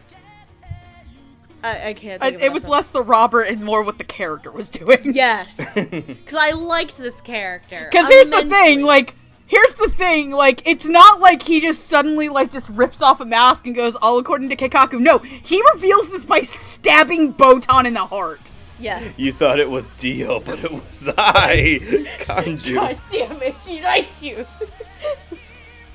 Oh, Lord. So, on that note, here's the sequence of my notes. Okay? Robert has a calming and mature presence as Shiraishu has a great balance with the energetic Tenka. And then later on, God damn it, Robert McCollum! In all caps. So, kind of to go into it, he does have this calming and mature presence as Shiraishu. And it's kind of like instinctually not maternal, but kind of guiding as a friend and a comrade, as well as a adult figure for Soromaru and Chitaro after everything that happens with Tenka. And then it's like, because I enjoy it so much, and it's like, I like you, you're calming, I can relate to you. Like, you're just trying to, like, start anew, and you have been for years, and then you motherfucking piece of shit. Like, why is this a thing? And I got so mad. Like, okay. Like, looking back on it, you can see, like, the foreshadowing and the twinges of it being a thing. When you watch it for the first time, you don't know what to expect with it, and then it's kind of just like, what the actual living hell? It's like, I don't understand why this is a thing right now, but, that's probably what's good about not only how this character's written, but how the performance was laid out as well. Because Robert does have to play that fine line, and he has to play that facade, but then when he flips, and it's like, yep, I'm done. I'm gonna go summon a fucking snake now. Like, it works really well, and I enjoy the performance. It's one of my favorites, but god damn it, I want to punch this character into the sun so fucking badly. I'm excited about this because many years ago, I got a lot of flack for not being very supportive of Robert McCullum's performance as Honda in Barakamon. And I'm very excited because now I finally get to redeem myself by saying I like a Robert McCullum performance. Good. Which is, yeah, I know, right? So this is the kind of voice that, from the early offsets, like Lilac said that you can tell from the early sets on, in hindsight, that you knew that he was going to be a villain. I don't think that's true. I'm watching this from, he's got a low rumble to his voice early on, but he's also got a more effeminate affection to the way that he speaks, because he's kind of filling the maternal role in their household because he does some of the household chores. So that kind of offsets you to the idea that he would ever be a villain. And we know that from his description that the Fuma clan was the ones who are essentially the bad guys in the universe, trying to resurrect the Orochi. And so you think like, well, no, he can't possibly be part of that. But when he flips, though, and this is the key point, this is the key strength of a villain, is that he does not change. He doesn't go from mild-mannered Shirasu. He stays the same character, even though he's entirely changed what kind of personality he is, like, or he's changed his motivation. So when he stabs Bonto in episode 8, Botan. I'm looking at my notes here. I'm like, I miswrote it. I'm sorry. Botan in episode 8. It does not change the kind of personality that he is, because he was always this caring personality, and he's still caring. It's just that what he cares about changes from taking care of the Kumo line to resurrecting the Orochi. So Robert McCullum is notorious for being really good as villainous characters, and in this one, he is really good at this villain as well. I don't have a qualm with the way that he portrayed this character or the way that he tricked us, because if it was any other actor, it would probably be too much of a change. Like, it would be too dynamic of a change to be convincing. But no, he's pretty convincing as a change from I want to defend the Kumo line to I want to resurrect the giant demon snake, let's not step on him. So I really don't have a qualm with it. I'm sorry. I don't have a qualm with him as that. I'm trying to think of it as like a thing that I would like say. No step like, on snack jokes are getting hysterical in this. I'm sorry. But then we get that last scene. We get that last scene in the last episode where they ask him, like, did you really care about us, or was it all an end to resurrect the demon snake in the first place? And he says, well, I see you want closure. And the thing is, like, we flash back to his good times with the family, and it seems to be in a I care about the family kind of mentality. And then he jumps off the cliff, and we never quite find out. So there's the sense that he started out actually caring about the family, and then he, like, gradually became a part of the family. He really did care about the family. So those facets of it, Robert McCullum plays off well, because his natural acting voice really portrays a sense of, I started out as a villain, but then I really do care about you. So, yeah, for all the other actors that Funimation could have pulled in for this character, I think Robert was probably the best top-tier voice they could have got for it. And then, again, I'm so glad that I can finally redeem myself for the Barakamon episode. Robert McCullum, you're an excellent villain character. I hope you do more of that in the future. So, Robert McCullum as Shirasu is one of my favorite performances of him. And Robert's done a lot of things I like. Like, I like him as Rainer in Attack on Titan. I really like him as Gridman in Gridman. I like him as Honda from what I saw of Rakamon. I fucking love him as Stain in My Hero. Like, definitely. Like, holy shit. And I think this is up there as my other favorite villain performance for him. Like, I actually like it a little bit more than Stain, and Stain scared the living shit out of me. Mm-hmm. And I think that's because of what Hardy said. This is such a despicable type of character. And it's made even worse by the fact that, like, this show genuinely hides it very well. Yes. Like, say what you will about the show not knowing what it wants to do in its first 3 episodes, like, it legitimately gets its emotional twist off without a hitch. And this is one of them. You get vehemently angry, and it's because of how much Robert McCollum's performance lulls you into it. It is the right match for this character. I feel like if this character goes too over the top or too warm, it's like the bears. This one's too hot, this one's too cold, this one's just right. Yep. And if you have him as a character go a little too friendly, a little too cold in certain places, you're gonna ruin the payoff that is this character's twist. And for me, one of the other really big moments I don't think we've talked about with Robert McCollum as this is when he tells Sora to get in the house. Yes. Is genuinely very much like, hey, you need to get the fuck inside. And if that moment especially, because you have to remember, in the back of his mind, everything is going according to plan. Tenka is out of his way. Yeah. Tenka is now out of his way. He is probably elated on the inside.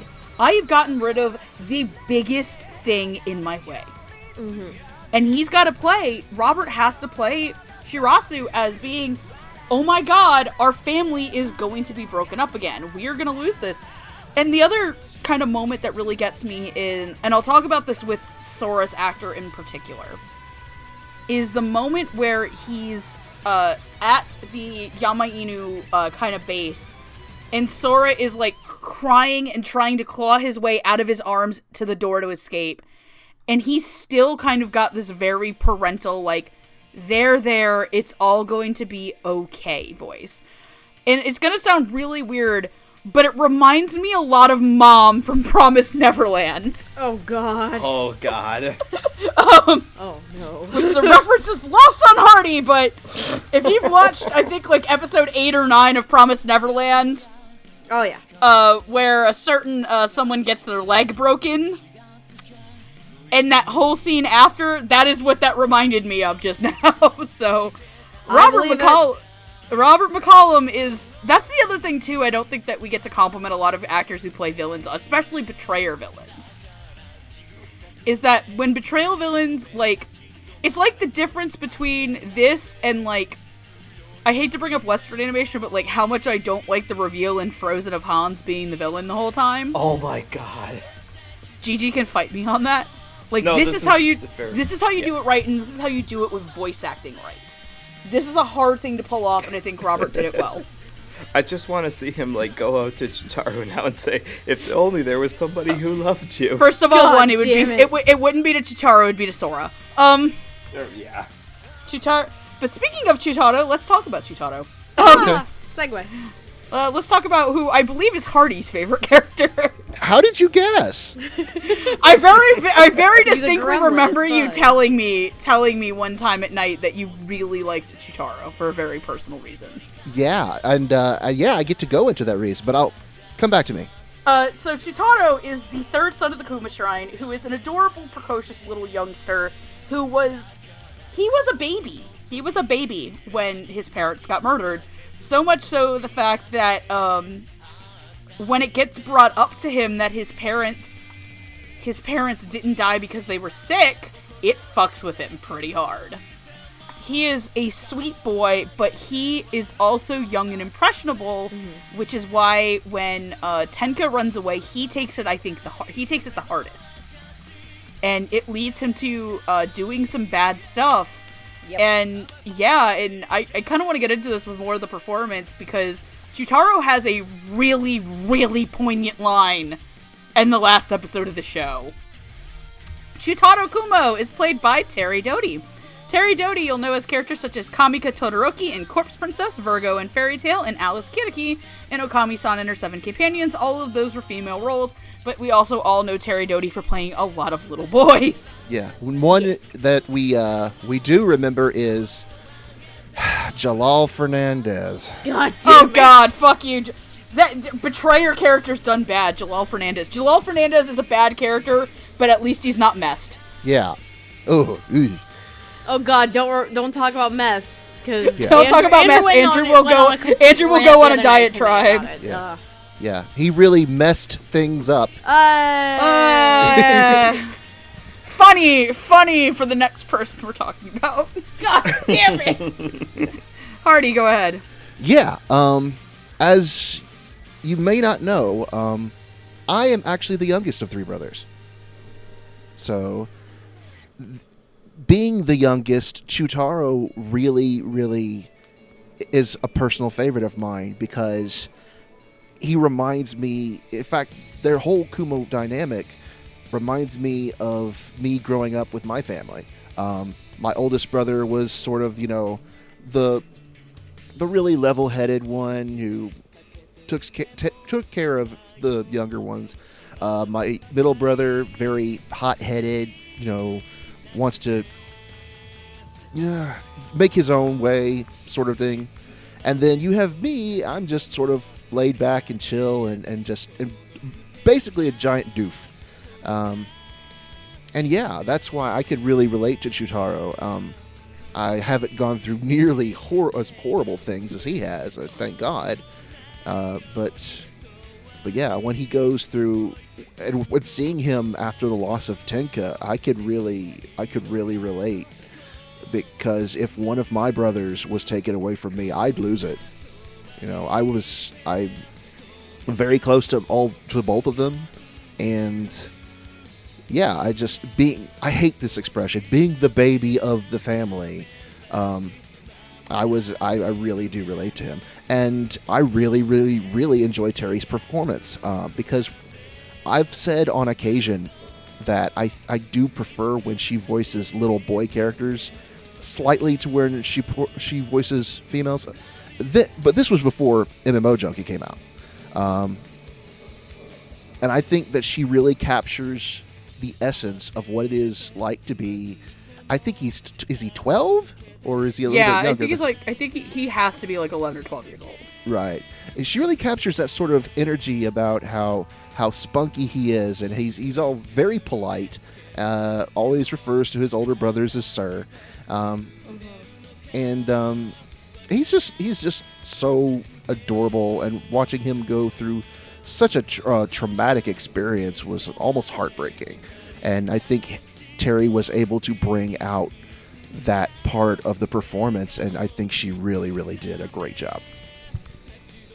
Yeah, honestly, I really enjoyed the performance a lot from Terry, because the best way to describe Chutaro, and I think Megan actually said the word that kind of comes to mind with this, is impressionable.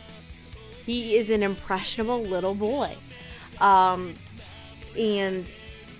he does go through a lot of traumatic moments, especially in the second half of the show after Tenka just is up and gone, because while what happens to Tenka is very traumatic, how Chutaro treats the situation and is also treated by Soromaru is very reflective on how Tenka treated Soromaru. Because Tenka would not tell Soromaru what's going on. And Soromaru had to find out about their parents' death, about the Orochi and all this fun stuff, on his own. And Chutaro still didn't know what was going on. He had no clue that his parents were actually murdered. He was still under the assumption that his parents died of an illness. And when he goes to Soromaru and asks, like, wait, what are you talking about? Can you please tell me? And Soromaru just won't tell him. It's basically the exact same cycle that Tenka did to Soromaru. So it's actually really interesting how that kind of it actually plays very well into Soromaru's character too, of how he doesn't want to be treated like this little kid, and yet he did the exact same thing that Chitaro as Tenka did to him. That kind of plays more to Soromaru's character, but Terry is just so silly and childish and is just such an innocent little cinnamon roll, too good and pure for this world. But again, he's such an impressionable child that he won't take things face value. It does hit him rather hard, and his coping mechanism with everything that happened with Tenka just is, I want my revenge on everyone. You know what I mean? So Chitaro's character arc is actually really intriguing, and it kind of does play into Soromaru a little bit too when you really think about it. But seeing Terry, because this is one of probably the first times that Terry really got to have a huge role like this. Like, she would have some pretty decent sized roles before, but this is the first time she really stood out in a positive way. And like, you can just tell she just loved, you could just tell this was a fun one for her. So Chitaro's definitely a fun performance, that's for sure. Mm-hmm. Yeah, the part about Chitaro is that he's really supposed to be the emotional innocence of the entire trio of the characters, but the part that was going to make or break the performance for Terry was going to be when he's interacting with which character is it? With Kato. No, it's Naoto. I'm sorry. Naoto. Naoto. I'm sorry. Yeah, Naoto. Because at that point, he's still in denial about the fact that Tenka has been killed, right, because he's allegedly the vessel of the Orochi. And in that scene, it's a mix of delusional and coping mechanism that a lesser actor would have flubbed in, just portraying the dual personality of that. But Terry really gets it. Like, she really gets the Tenka's just in hiding. Like, it's not actually been killed. He's just coming back later in the show, and that can't possibly be it because he can't actually be dead. Terry absolutely nails that portrayal. And yes, we know what actually happens with Tenka later in the show, but that was the part where I fully locked into Terry's understanding of the character. And there's also the parts where Chitaro is interacting with the I think it's Poco, is it? The tanuki who is really is supposed to be the mascot animal character of the show, but it really portrays Chitaro's innocence as a childlike character, and also has this really amazing skill where they can run faster than the other characters. Yes. So yeah, Terry, here we stand.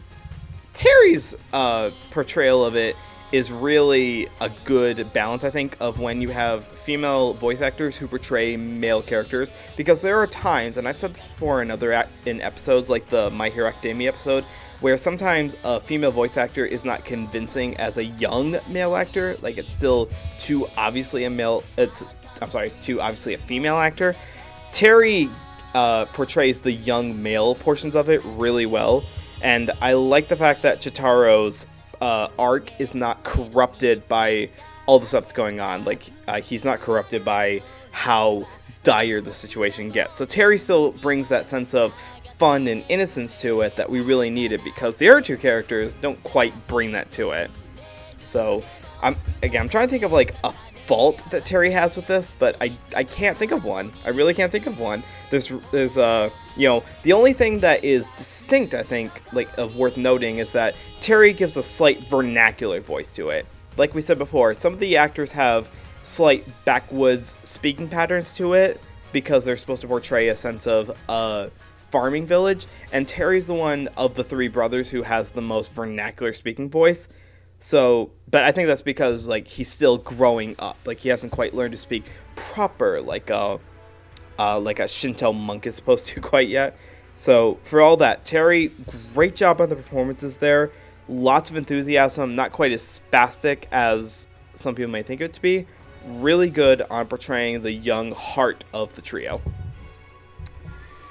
There's a line that Shitaro gets to deliver to to Naoto later on, at the very last episode of the show. And that is, I don't care if it'll take me 100 years. I'm never gonna stop trying to make up for what I've done. Because Naoto accuses him of being a killer. Mm.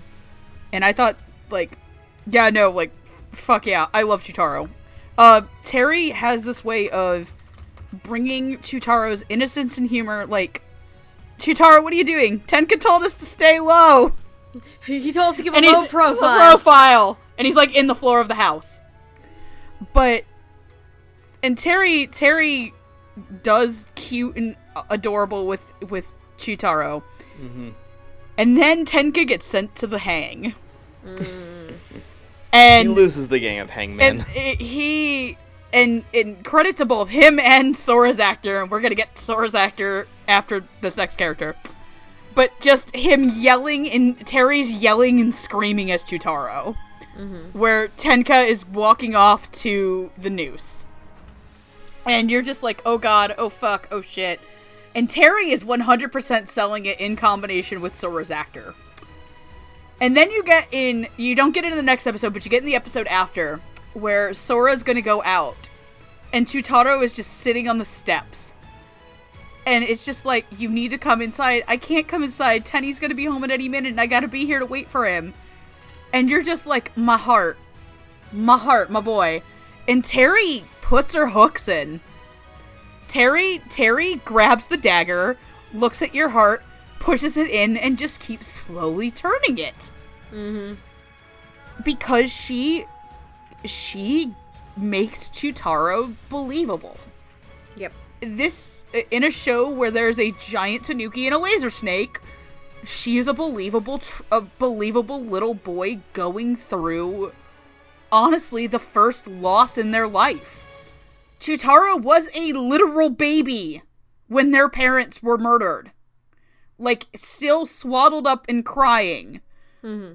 Shitaro was an actual baby child. And he is a child. He is still a child in this. He's learning how to go to school. He's kind of had to grow up, thinking that, Tenka is both mother and father. And when he kind of goes through this arc where he's going to try to be a murderer, and you can kind of hear it in his voice, where it's like, I'm not a baby, but you are the baby. You are baby. And and this is where he gets to grow up. And I really want to compliment Steph on the point that Sora basically Tenka's him. Mm-hmm. That he keeps his little brother out of the loop, and he is his brother's son. Yes. But anyway, back to my point. Terry does such a fantastic job, and, like, I know Hardy did, I want to say this is why Terry Doty's acting is the gold standard for how little boys are portrayed. She is phenomenal at it. And if you've never if you think that, like, MMO Junkie is, like, the first time Terry Doty was, like, actually a good actor the entire time, you're really selling her short. She's a great actress, and I'm actually kind of sad that she doesn't get, like, a ton of, like, more overt leads. Obviously, she does have work, but I just really want to compliment her, because she got me to cry a couple times in the show. So, but crying isn't a bad thing. Crying does not make you weak. And nobody exemplifies this better than Noah Clue. God damn. I mean, Tenka Kumo. Because, guys, can we all be in agreement that Tenka is literally just Noah? Yeah. I don't know. Kind of, maybe. I don't know. A little bit. You know how Hardy mentioned the fact that he was the youngest of three brothers? I don't know if you know this or not, but I am the oldest of three brothers. So Tenka's role as the oldest brother of them, yes, Megan, you nailed it perfectly. Tenka Kumo is a fucking trip. That's the only way I can describe him. Yeah, to the point that Megan made his image of him as dressed up as a woman. The image of our Skype chat, or of our Twitter chat. Tenka is. I don't want to say he's the heart of the show, but Tenka's kind of the soul. Yeah, Chitaro's the heart. Tenka's his morals are kind of fucked. But Still. just to, anyway, playing Tenkakumo in what was actually his actual first lead role in any anime, as of the time of when the show was recorded, is Christopher Waycamp. Christopher Waycamp, before this, was characters such as Ren Akatsuki in Fairy Tail, Yamada in Level E, and Ichihara in Bakken Test. Hardy, take it away. I have a confession to make, actually. What? When I first watched this episode, the first episode, a few years back, if you can believe it, I actually was not that impressed with Christopher Waycamp in the first episode. I'm not surprised you say that, actually. Yeah. 'Cause I feel the exact same way. It wasn't until a few episodes in where everybody settled in and got into their characters to where he really stood out and did a really good job. But I think, again, because the roughness of that very first episode kept me from going back and visiting the show and for another couple years. Because we've said before that, Chris Waycamp is one of our favorite actors among our group. And, I think this is really the only role, and it's only for like the first few episodes to where I didn't really buy it. But then, yes, he gets a whole lot better as it goes on. So, especially during Tinka's more jovial moments when he's drunk or he's pouty or he's standing out naked in front of the sea. God damn it. Idiot. Yeah. But yeah, I think it started out rough, but then as it went on, it got really great. And he really brings this life to Tinka as a character. He's this over-the-top, larger-than-life big brother type who's always doing doofy stuff and being a nerd, and then yet when he has to man up and be the big brother and be the big hero in this situation, he really pulls it off as well. So yeah, that's all I have to say. Steph. You know how I said I'm not surprised that you actually said any of that, Hardy? Because I feel the exact same way. So reminder, last time I tried watching the show, I only watched the first episode. Part of the reason why I dropped it was I didn't understand what the show was trying to do. The other part of the reason was actually this performance. I'm not gonna sugarcoat, I'm not gonna lie. Because like Hardy said, for the first few episodes, this was really rough. I mostly blame it on the show not knowing what it was going to be quite yet, and the cast trying to figure out what it was going to be at this point. Mm-hmm.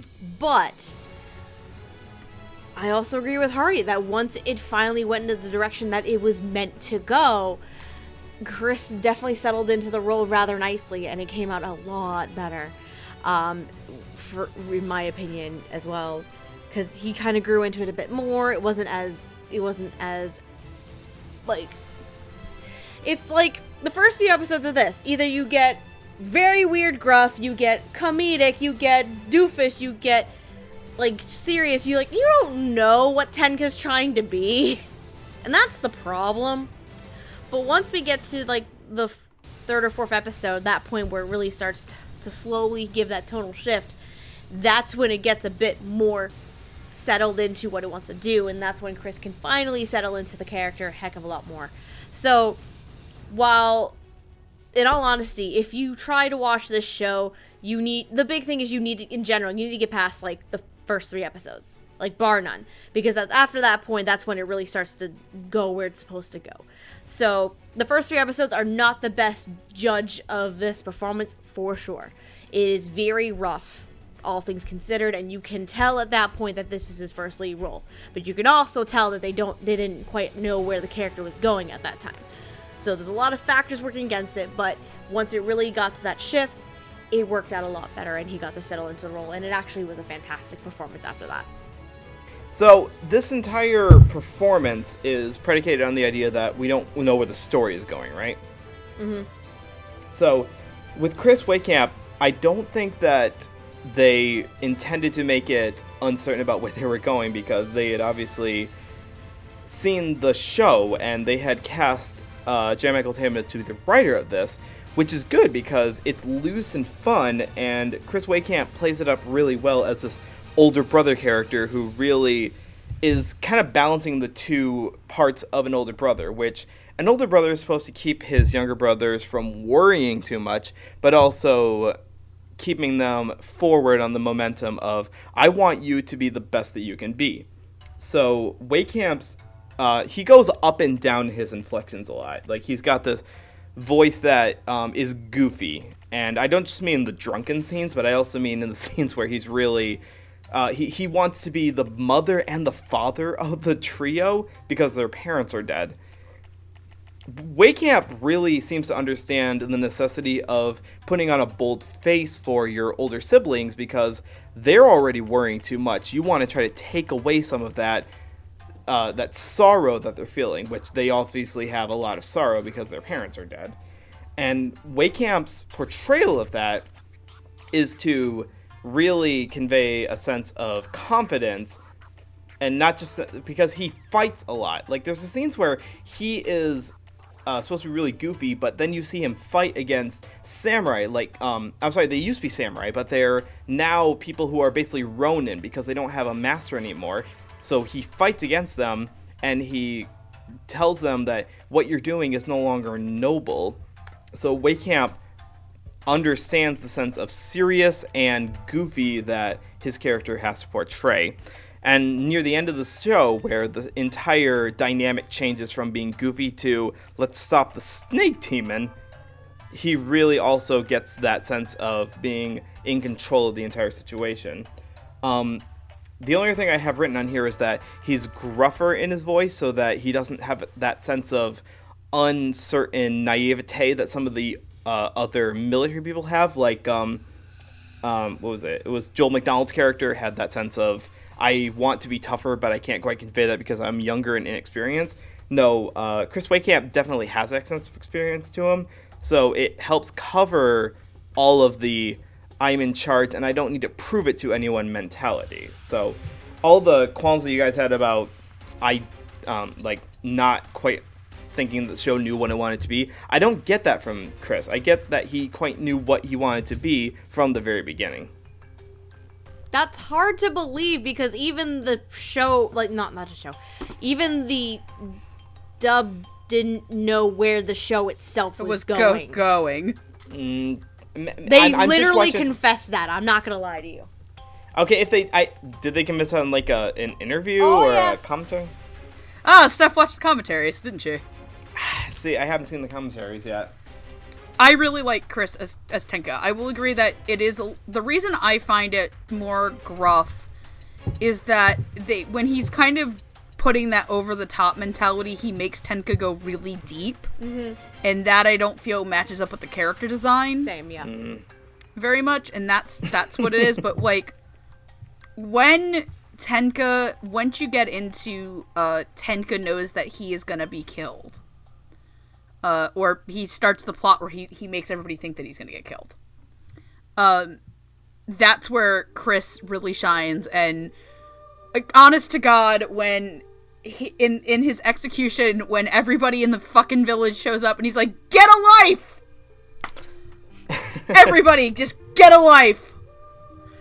And it's just he's such an energetic person, and you can tell that there's so much passion in Chris's performance as Tenka. Like, every amount of it, no matter how flawed, is genuine and passionate. He made that, this is a character that calls for a larger-than-life performance in it. Especially when he, like he said, there's parts where he's like, I am your mother and your father now. Like, and he goes out with like half the makeup on, and he shows up naked. He whines, he bitches, he complains. Is there a cure for a hangover? But to me, I think one of the other really big highlight moments for Chris's performance is in the last episode where, and now I know what you mean by where does Sosei ever show his vulnerability. It is when he falls back tired, and Sosei catches him. Yep. And he says, "Can you give me a moment to rest?" And Sosei's like, "You pulled all this shit and you're asking for this? Dude, what the hell?" And he goes, "If you were in my situation, you would have done the exact same thing. Yeah. Mm-hmm. And Tenka eventually gets to lay on the ground with his arms over his eyes, and it's the first time you ever see Tenka come close to crying. For a guy who very openly says it is okay to cry. Yes. Crying does not make you a wimp. Crying is the mark of a good man. And Tenka is a good man, and I think Chris's performance really gets that across. And now we have to go from Chris to Soromaru's actor, to which I am the middle of 3 siblings, technically, because I don't talk to my oldest sibling, therefore they are dead to me. But of the siblings that I do talk to, I am the middle child. And for me, Sora is a deeply personal character because Sora has a lot going on for himself. He is the middle child. He is trying to become what he thinks is strong. He doesn't always do the right thing. Doesn't do the smart thing. But Sora is also an anime character that is portrayed with a very intense post-traumatic stress disorder. Like, very intense PTSD. Mm-hmm. And the first time I watched the show, I was absolutely shocked that, number one, that a show like this would show that, and number two, that they would be very respectful about it. And that characters don't make fun of him for it. They are like, dude, you need to not bottle this up. Let it out. So Sora is a character I deeply connect to, and very personally connect to. And playing Sora is Dave Trosko, who you will know as of 2014 as characters such as Ryo Nakazawa in Big Windup, Hayai Ichimonji in Burst Angel, and Yahiro Samukawa in Guilty Crown.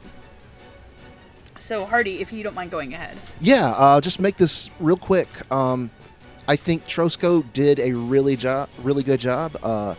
He had to pull out a lot of emotional aspects in playing this character, because as someone who has gone through such deep trauma in the past, it really called for a very emotionally advanced performance. And I think Trosko really gives him that emotion. If I had any criticism to give, I'd say that he does sound a little bit too old.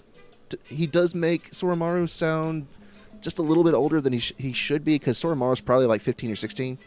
But other than that, yeah, I think he does a really good job. I have no complaints. Yeah, I kind of have to agree with everything, except for the fact that here's what I thought about Dave in the beginning. Because I thought Soromaru was the hugest fucking little edgelord in the beginning. Like a little emo little edgelord. That's my opinion of the character in the beginning. But then, of course, once the show goes where it's supposed to go, like, Soromaru is definitely a very, very complex character that Dave really gets to sink his teeth into. As both the middle child who is trying to surpass the older brother, to his post-traumatic stress disorder with the murder of his family, and just the suppressed memories of it. Like, if there's any complexity with any characters in the show, it is Soromaru. There is a lot going on with this character. Mm-hmm. Some of which is just absolutely bonkers. But at the end of the day, Dave Trosko does so well balancing every aspect of that character out. And probably with not as much experience compared to, like, normal, like, other actors who are normally lead roles, for example. But to be able to encapsulate every bit of the complexity and the personality of Soromaru into this performance, I'm really impressed by Dave. And I am very, very sad that he doesn't get that opportunity to play lead roles like this ever again, which is very depressing, because I would love to see more of it. But yeah, Soromaru is definitely the most complex character of the show, and Dave just does such a fantastic job balancing out every single aspect of this character and every eccentricity that this character has. Yeah, there's a lot of personality quirks of the character that Dave has to portray without being cheesy. Like, that was the thing when reading the synopsis of the show that I was worried about, was that when you have a middle child character who wants to beat their brother, like he clearly, his arc is about fighting, beating his older brother. Yes. I was worried that it was going to make him very difficult to deal with as a lead character. But Dave does not give him a whiny affectation to his voice. He actually gives him a very serious voice that... What did I actually write down? It was... like, even when he's being condescended to, he's got a very believably confident voice to him. Like, he understands not only the importance of their family, but also in following in his brother's footsteps, because his brother has a lot of respect amongst the people around him. Like, there's an entire episode right before we find out what the Orochi's curse is, that we find out that the town views Tenka as sort of the light of their city. Like, you know, they come out and say, like, he's our big brother, or he's our savior, or, like, he's the light in the darkness. And in that sense, Dave Trosko portrays his character in a way that doesn't really emphasize naivete or emphasize youthfulness. It's like a guy who, like, will get over that. Or, like, we see the arc of that, especially when he tries to go to... What was the character? He goes to Sosei and says, "Can you teach me how to fight? Not because I want to be stronger, but just because I want to be stronger than my brother. I want to be worthy of my brother." And it's a real shame that we don't hear too much of Dave Trosko anymore, because that portrayal of the voice is very natural. It's almost like he had experience in it. So yeah, full props on Dave Trosko for portraying the character, because Sora is the kind of character who I think the average viewer, the sort of like middle school, high school, maybe even college age person, the otaku, would see as like, yes, this is exactly how I feel, and I want to better myself like this character does. Sora, for me, is a character that I deeply get as somebody who has a mental illness, and who has a mental illness that makes her incredibly emotionally unstable. Because Sora is emotionally unstable. And a lot of it is deeply rooted in the PTSD that he has regarding his parents' death, and a lot of the guilt that he has, because in the flashback, the reason Tenka gets hurt is because Sora tries to help fight off who we end up finding out is Shirasu. Mm-hmm. Shirasu did kill their parents. It's not Tatum, but Robert McCollum killed their parents. Yes. And the reason that Tenka gets basically mortally wounded for Sora is that Sora he doesn't attack him quietly. He lets himself be known, and Tenka takes the shot for him. And magic snake bullshit later, this is how Tenka survives. Overall. But to me, the thing that Dave really brings to Sora is that he makes Sora sound like a kid who is forcing himself to grow up. But at the same time, he can't get past what hurts him. And you see it a lot in the scenes where Sora freaks out about his flashbacks, his triggers. Because Sora is openly an anime character with a trigger. He in episode 2, he outright freaks out that Chutaro touches him on the neck, even though Chutaro was playing with him, and Dave makes it really believable. And the second kind of moment that really gets me is the absolute crying and screaming where Sora is grabbing onto the gate in front of the noose, and he yells, "You're our mother and father, you can't die in us, you bastard." And just, it's like Dave Trosko comes to your house and punches you in the gut. Which I don't think Dave would ever actually do. No. He'd serve us pizza, though. He'd serve us pizza. But it is such...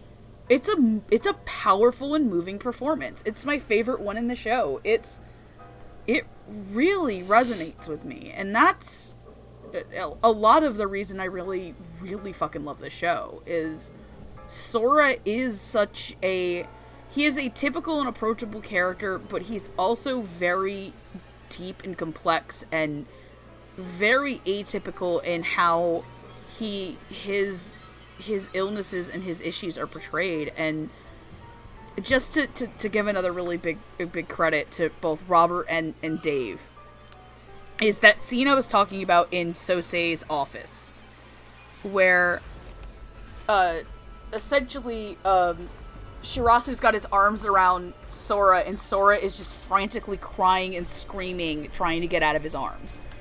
And in that moment, he didn't just make Sora sound like a teenager. He made him sound like a scared child. And it is very visceral. And I absolutely loved it. And I really stand with everybody else saying that, like, man, it is a shame that he doesn't get a ton of lead roles anymore. And this is because of his work outside of acting. Right. Mm-hmm. But he is absolutely phenomenal in the show. Like honestly, check out the show if you're curious about it just for his performance alone. So with that being said, we're gonna move into final thoughts. Hardy, take it away. Yeah. So you can eat. Yeah. It's not a perfect dub, but considering that it is officially the second simuldub that Funimation has ever considered, it's not perfect, but it's some damn good work. They actually consider it the first. They do consider it. Okay. They consider it the first. They themselves consider it the first. Then Space Dandy is just its own little thing, I guess. Yeah, Space Dandy is like its own little thing, but they consider this one to be the first simuldub. Right. And considering that it is the first simuldub, it's some very solid work. There's a few rough patches here or there, particularly in earlier episodes, but they gradually get ironed out as it progresses, and at the end result is a really solid, good product for a really great show. And yeah. So yeah, this being basically the first simuldub of anything, it has its flaws, considering what's going on at that time, and again because the production and the cast of the show didn't know what the heck the show was gonna do. And it wasn't until basically the point where we knew where the show was going, they knew where the show was going, which is kind of the give and take, this early on in the simuldub era here, and producing these English dubs a lot faster. But overall, it's definitely a very solid dub. It's very, very, the show itself and the English dub are both criminally underrated, absolutely underrated. Because in terms of the show itself, it's a lot of fun. Like, I enjoyed it, especially once it starts hitting that tonal shift and going through the dramatic moments and all this complexities with these characters and these arcs. It's very compelling. And in terms of the dub itself, it boasts probably a very, very interesting main cast. Because going back to the three brothers, you didn't quite hear these individuals in leading roles before, or at least get this close to a leading role before. Probably more in Terry Doty's case. But overall, this is a lot of fun. Like, it's a good show. It's a lot of fun. I'm glad Megan has basically forced me to rewatch it, because if I hadn't, I would just be stuck with that opinion that I originally had from episode 1. Is like, I don't know what this is. It's kind of rough. I don't think I'm going to go with it. And I would have just never came back to it. So thank you, Megan, for forcing me to watch this show. Shut the fuck up and watch the show. Yes, thank you, Megan. Thank you, Megan. But yeah, it's a solid effort. You need to get past the first 3 episodes, because that's when it really the story starts to really kick in. Once you get past that point, you'll enjoy it. Well, I kind of disagree on that point, because the first couple episodes, sure, they don't explain the plot very well, but they do a great job of explaining the characters and getting us to care about them. Like, the dynamic of the family, the 3 brothers, and their manservant, who turned out to be an evil bastard, is really compelling to watch. Manservant's too good of a term for Shirasu. Fuck it. I don't have a proper term for it, but you know what I'm talking about. Yeah, sure, they're bitch. No, that's not even right. But this is a show that I feel like may have gotten its better due in a time period, in an older Otaka time period, where shows like Rurouni Kenshin or Inuyasha, like shows that really were fascinated with the Meiji time period or the Edo time period, would have really resonated with viewers. And in watching this, I don't really mind the fact that it happened to be the first of the simuldub era, because I'm watching this in 2019, so I'm watching it completely separate from that, and it's really fascinating to watch these actors who I know are going to go on to have good, strong careers, and a couple who I know are going to move on from the voice acting sphere, really do a good job in portraying what the loose, fun dynamic of the show is supposed to be. Now, in Lilac, you're telling me that they did not actually know, and by them I mean the writers and directors didn't know what the show was going to be like when they first starting it. That kind of worked to their advantage, because they kept it loose and fun when it's a show that is loose and fun in those first couple episodes, and so they get to experience the revelations, the twists, as we do. So sure, I guess it's a double-edged sword, really. It's a double-edged sword, Noah. Like, it's sure you get to follow along with it like we do, but it can also mess with the story and the character progression. Maybe a little bit, but it seems like the way sword. the creators were. It's the way the creators want us to be. Like, the creators obviously did not want us to think that our Robert McCollum character was going to be a bad guy originally.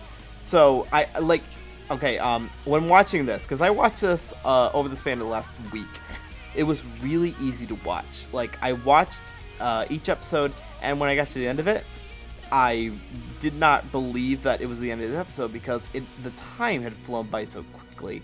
So, strength of the writing of the actual show itself, but also strength of the voice actors. This is a show that I can easily see catching on in a time period where there wasn't as many strong shows to compete against it. So, I don't have a qualm with any one voice actor.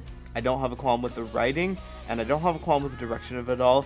This is a show that I can easily recommend to just about anyone who's looking for an afternoon to kill, because it's only 12 episodes. There's no extra OVAs. There's no, there's no licensed movies to watch yet, because we haven't licensed them yet. Definitely go check this one out. It's a distinct entity in the Funimation canon that is really fun to watch, whether you're an anime fan or a history fan, or just I want something fun to watch on the screen fan. So this is, like I've mentioned, this has slowly become one of my all-time favorite shows. Like, this series does a lot for me. I am somebody who very much enjoys the aesthetic of the show. I'm very much somebody who really likes the way that these characters are written. Especially a character like Sora, like to the point where I actually have a cosplay of him being made. Nice. Yeah, I'd like to thank, I know she's not going to probably watch this, but I'd like to thank my friend Jenna for being the best and letting me commission her. No, I'm sorry, Megan, I have to ask, are you getting a wig design for this, or are you going to dye I have a wig hair? in my closet that I'm going to style. Okay. But no, I mean, like, I legitimately have the full outfit. Like, I just buy the boots. Are you getting the swords fabricated and everything? I'm going to make them. Oh, cool. I'm going to attempt to make them with my friends who are like robotics people. So, no, and one of the things I think that made me really fall in love with the show is its dub. I love this cast. This is, to me, one of my favorite which could be considered one of my favorite simuldubs, if not one of my favorite dubs. I genuinely love the cast, and I love the people who work on this. Especially, it's so weird to especially say Chris Waitkamp, because he's essentially become my friend. Chris is like my friend now. We love you, man. We love you, Chris.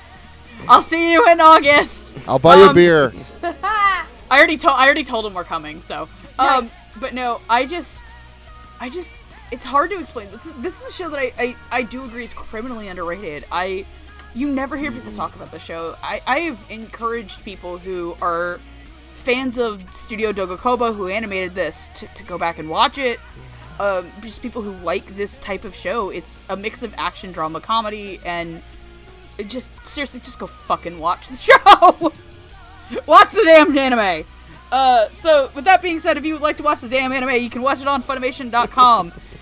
You can also buy it. There is the regular, original release that came out, and I believe this is also getting, Essentials?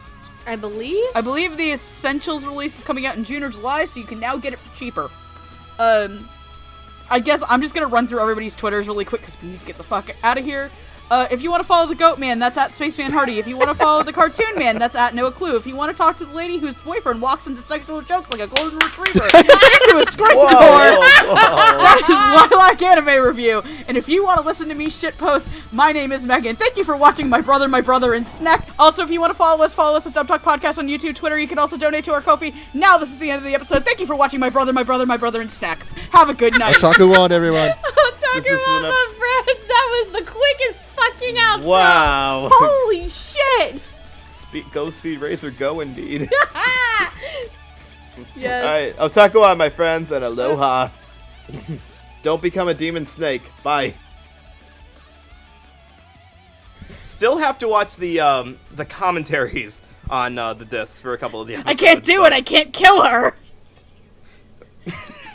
There's a joke in there somewhere. I'm not. There's sure. a joke God about damn it. somebody's husband said that to them. Does this warrant an oh my? I'm gonna say no. Time out. Just this can get cut out of the episode as of right now. It's Terry Doty talking about her husband having to kill a chicken. Oh, wow. Jesus. He's choking his chicken. No. Well. No. God Back on damn track. it. Noah, finish your thoughts. That's going in the blooper reel. And you said cut. Oh God, no.